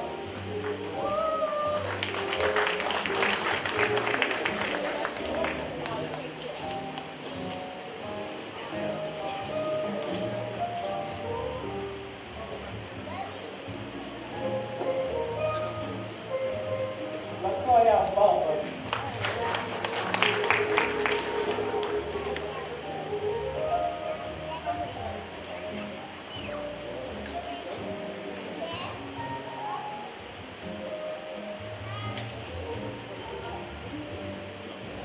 Lorene Roberts.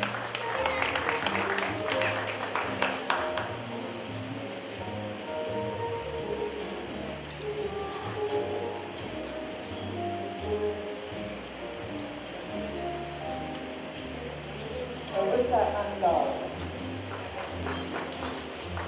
Kathy Adore.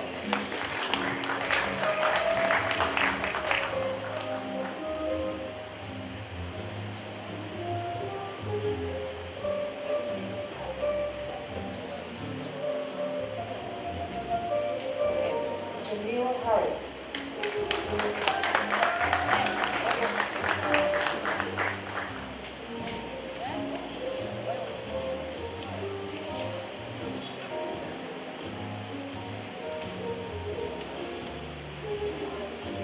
Kevin Frederick.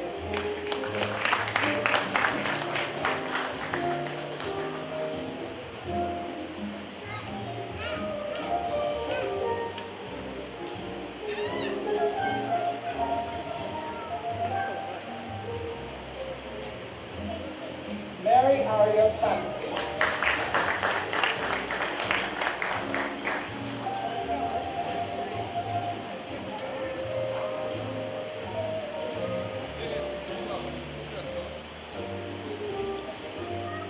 Cecilia Francis.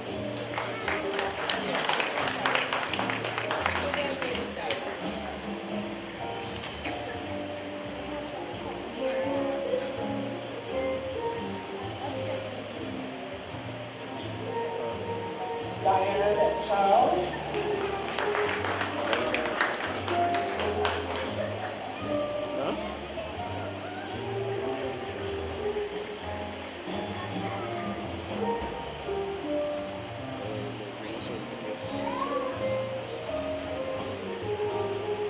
Rena Water.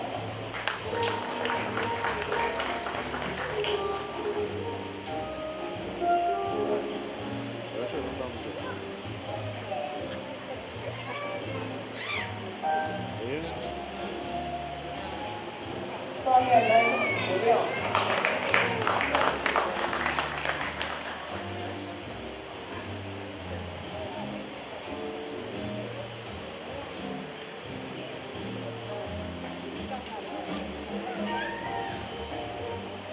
Desiree Hall.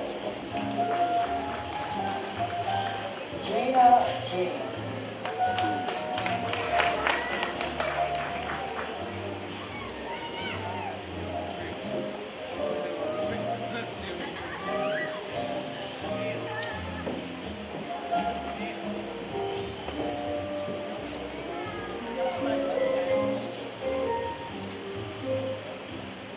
And now we move on, congratulations. And now we move on to accounting clerk level 2. Anasa Stephen.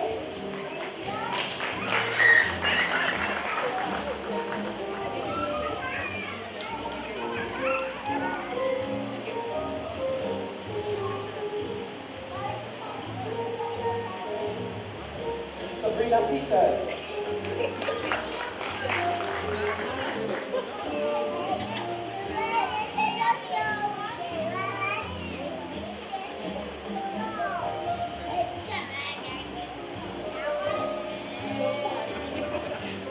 Timmy Hare.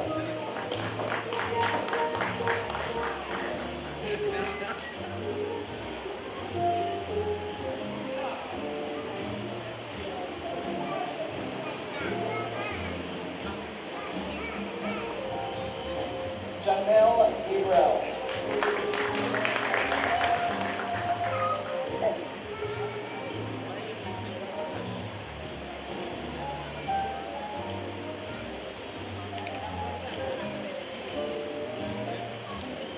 Lisa Lett.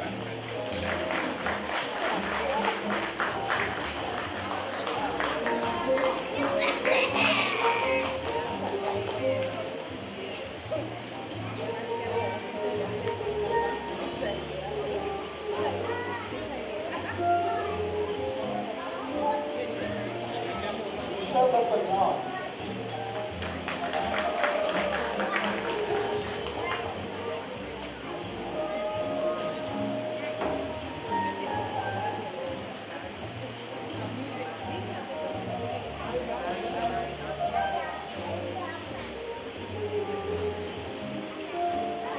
Carol Chestnut.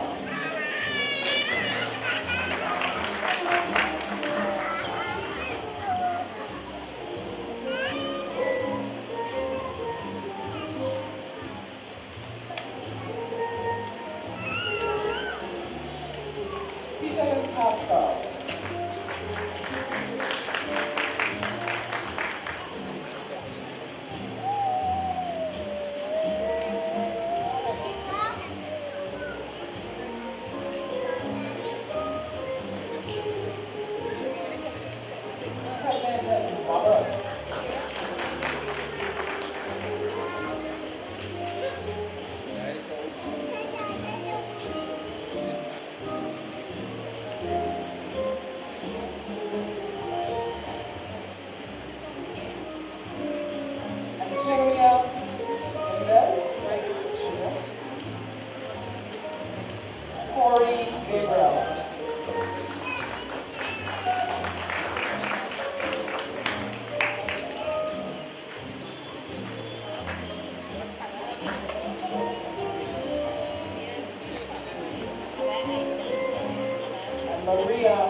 Ministers of Religion, Mrs. Gray, representatives from the National Training Agency, Mrs. Ursula Antwine, MBE, representatives from the Ministry of Youth, graduates, specially invited guests, all. Special good afternoon. 1 Thessalonians chapter 5 and verse 18 says, "Give thanks in all circumstances, for this is God's will for you in Christ Jesus." And so, in this circumstance, or graduation, we follow God's instructions and we give thanks. First, we give thanks to the Lord with all our hearts for his many, many blessings.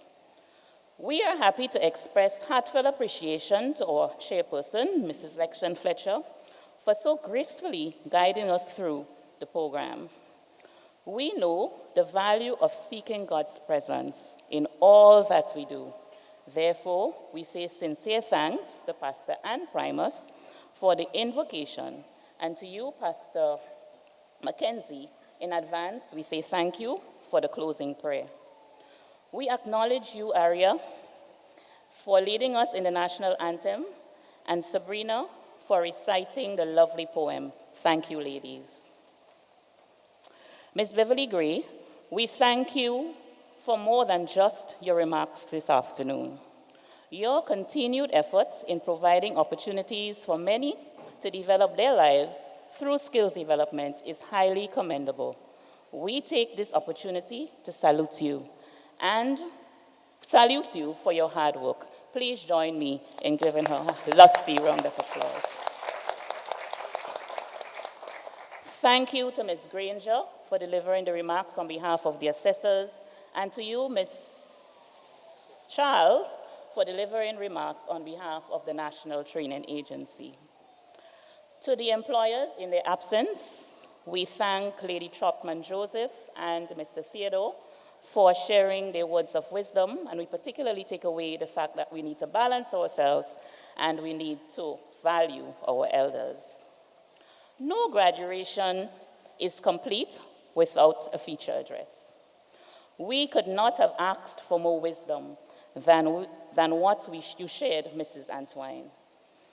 We promise never to forget to be an asset, to operate so that others will cooperate, and with God, we will excel against all odds.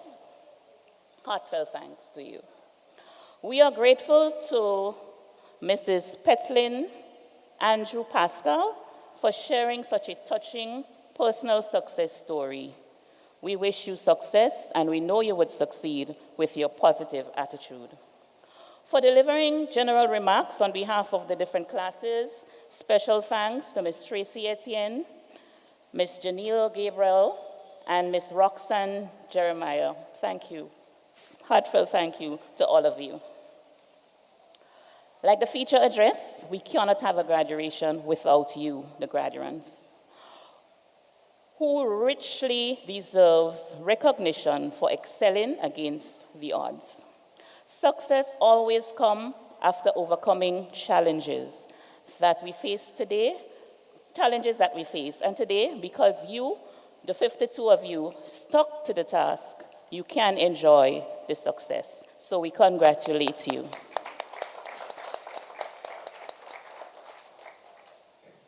We encourage you to continue seeking opportunities to keep empowering yourselves. We bow our heads in gratitude to you for your commitment. We also take this opportunity to thank you for rendering us such a lovely song, which I love so dearly. Thank you. Permit me to mention our appreciation to you, the audience, for attending this graduation. To family members, well-wishers, friends, specially invited guests, your presence is truly appreciated. To the training instructors, the assessors, the NTA, we are grateful for your guidance and support throughout the entire process. To Ms. Lett, and for the balloon decorations, we thank you. The musicians, the technicians, the persons who worked behind the scenes, and we particularly want to show our appreciation to Ms. Pancho and Ms. Lindona Francis. To Mr. Micah, we thank you. To Ms. Samaika, we also thank you. The videographer, the photographer, the media, everyone else who contributed to this graduation. On behalf of Grace Typing and Computer Services, we say sincere and hearty thank you. Mindful that according to 1 Timothy chapter 4 and verse 4, everything God creates is good, and nothing is to be rejected if it is received with thanksgiving. Thank you. Protocol already established. Good afternoon to one and all. I am Janelle Gabriel, a participant of the Accounts Clerk Level 2 program. As I was preparing my remarks, my mind wandered back to when I was a student at Grace Typing and Computer Services. The long walks up the hill, rushing out of the office to be on time, and preparing myself mentally to deal with the annoyance of Tevin's high sugar in the afternoon. So clearly, a lot has changed since the start of the program, but there's one good thing, and that's the feeling of receiving this certificate. I can say that I was a little nervous, unsure about my future, worried about finding my place in the world, and hoping somehow, some way, things would work out for me. I'm sure that many of you were feeling the same way when you thought of registering for this or whatever program you registered for. You've been anxious about the next chapters in your life. You don't know how everything is going to turn out, and I want to tell you, it's okay to feel this way. Life is filled with uncertainty, and all we can do is make the most of every moment and every opportunity. Personally, my life has surely changed. If I hadn't heeded the advice of my mother to enroll in this invaluable program, I may have still been unemployed. Luckily for me, I was afforded the opportunity to be employed temporarily at the Communal Credit Union on November 1st, 2016. And today, I can proudly boast of being a full-time employee of that company. Thank you, Ms. Gray, and to the management of the Communal Credit Union for placing your confidence in me. Fellow graduates, the best thing you can do for yourself is to believe in your dream and yourself by taking risks and finding your own unique way to make a difference. You can shape the next chapter of your lives in any way that you want. And your time spent at Grace Typing and Computer Services was any indication, I know that you will definitely have an impact. So I ask you, believe in your dream, believe in yourself, and put yourself out there to achieve that dream. To you, that undecided young woman or man sitting in this audience here today, I implore you to take that bold risk and enroll in one of the many courses offered by this noble institution. Don't worry about the finance, it will come. Trust me on that one. And begin your journey to success. To Ms. Gray, continue to be that very humble and kind-hearted individual you are, for you are truly contributing to the advancement of young people like myself in this country today. In 2016, I enrolled in a General Office Administration Level 2 program and at Grace Typing and Computer Services. And I must say that I have gained skills, knowledge, and attitudes that have benefited me within my work environment. I later felt compelled to move a step higher and sign up for the Administrative Assistant Level 3 program, which provided me with additional knowledge and skills in a number of areas, including the benefits of developing sustainable work practices and dealing with conflict situations. I also had the pleasure of meeting some new and interesting people, funny ones like Dean with a love for life. I also met some great friends like Janelle, Kemlin, and Donna. I felt blessed to work with a group of people whose attitudes were positive and uplifting. Mrs. Lindona Hiller Marshall, our instructor, who is both intelligent and inspiring, and an example that we can follow. Her motto, to succeed, one must work hard. If you don't take a chance, you don't stand a chance.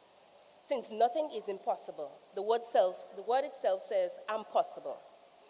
It is with great joy in my heart that I am proud to be part of the first group of certified administrative assistant level 3 candidates.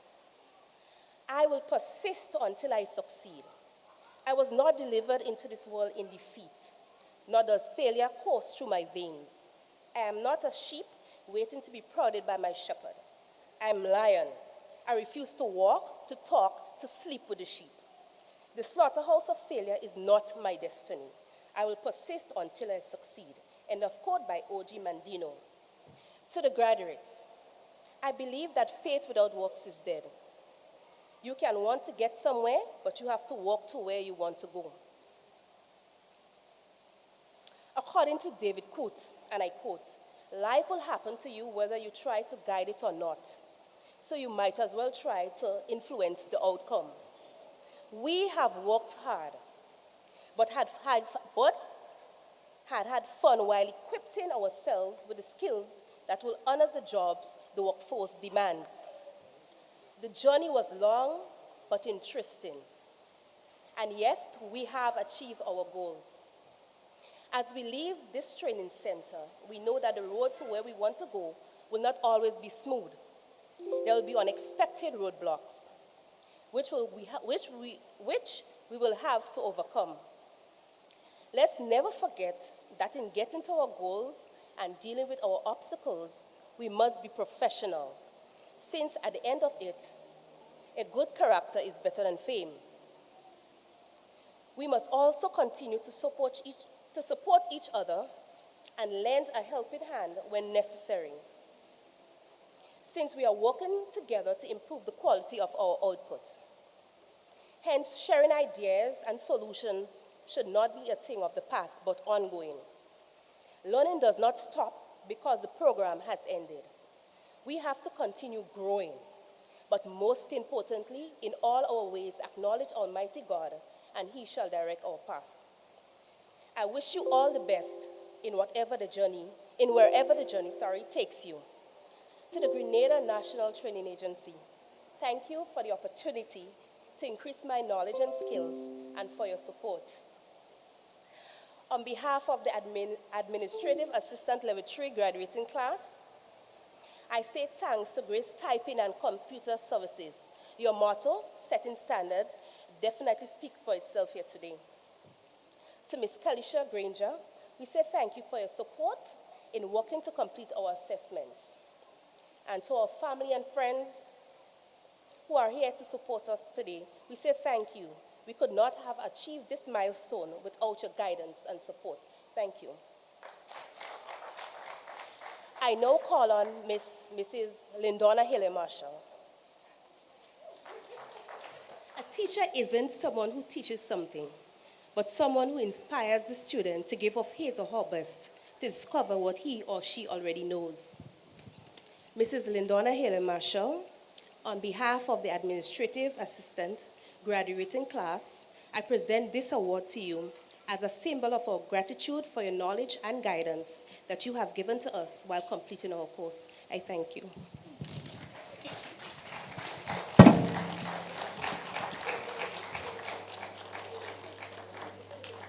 I've always been a lover of books, and this has always helped me. I'm a high school dropout who came from a broken home. My first encounter with Grace Typing and Computer Services was over 20 years ago, when it was Grace Typing School. I came to Grace Typing School to learn to type. I wanted at that time to do something to uplift myself academically, and so I thought typing was a good place to start. I, however, dropped out of the class after just a few sessions because I was successful with a transfer request at work, Lasso's Hotel, where I was a room attendant. I had requested a transfer and was successful to move to the spa. My work hours had changed, and this caused the dropout of the typing class. I was employed at Lasso's for 11 years until Hurricane Ivan. After being laid off, I thought it was time to go back to my books and acquire some subjects of sorts. Later, I studied Certified Accounting Technician with ACCA, and after completion, opted to continue on to ACCA. With everything in life, there are always obstacles and setbacks. And so when I came upon certain challenges, I had to put a hold on my ACCA studies. Not wanting to fall by the wayside, I kept myself busy by taking 5 CXC subjects for which I was successful. I also took 2 short-term courses at UWI. It was just to help me focus and to keep my brain active. Then at some point, I saw an advertisement in the newspaper for the Accounts Clerk Level 2 course at Grace, and I thought, why not? I was almost persuaded not to take the course because of my level of studies at ACCA. But I thought, there must be something new that I can learn. And not to feel too bad about it, I thought, I'll consider it a refresher since I was a bit stagnated with my studies. What were inspiring to me were the hands-on experience the course offered. I did indeed learn a lot of new things. The hands-on work experience were most valuable. There were dress codes, codes of conduct, and professionalism. There were telephone etiquette, time management, and of course, double entry and trial balance. Also, how to use the printer and how to use the photocopier, just to mention a few. I was refreshed and well-fed. The things I've learned are helping me with my self-development and also with my career development. I feel more competent, more confident, and comfortable in my job performance. I'm able to perform more effective and more efficient in my new role as an accounts clerk. I'm also able to carry myself in a more professional manner. Grace Typing and Computer Services has done all this for me. It has boosted my self-confidence and enthusiasm. The time and money sacrifice was well worth it. It is therefore of utmost importance for us to keep developing ourselves no matter what our circumstances. The onus is on each of us to make an investment in our today so we can have a better and brighter tomorrow. I will now say thanks to those who supported me on my journey. I would like to first thank Jehovah Jireh for faithfully providing the finance and the learning abilities which allow me to complete this course. A heartfelt thank you to Mr. Thomas and the Northwest constituency for financially assisting me to realize this goal. Special thanks to you, Mrs. Gray, for your patience and your kind consideration. Thanks to Ms. Francis and Mr. Sandy, our tutors, for their patience in expounding the coursework with clarity to ensure our quick understanding of the materials. Special thanks to my family and friends for their support, especially to my husband, who has always stood by me and supported me with my studies. I now leave you with this quote from Catherine Pulsifer. In everything we do, our own thoughts can help us succeed or they can help us fail. Maintain a positive attitude.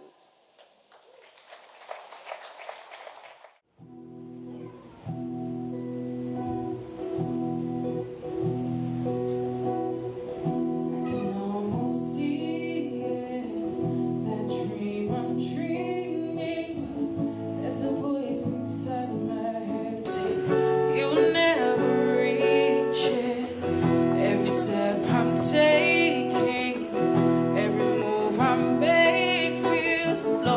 no direction. My faith is shaking, but I gotta keep trying. Gotta keep my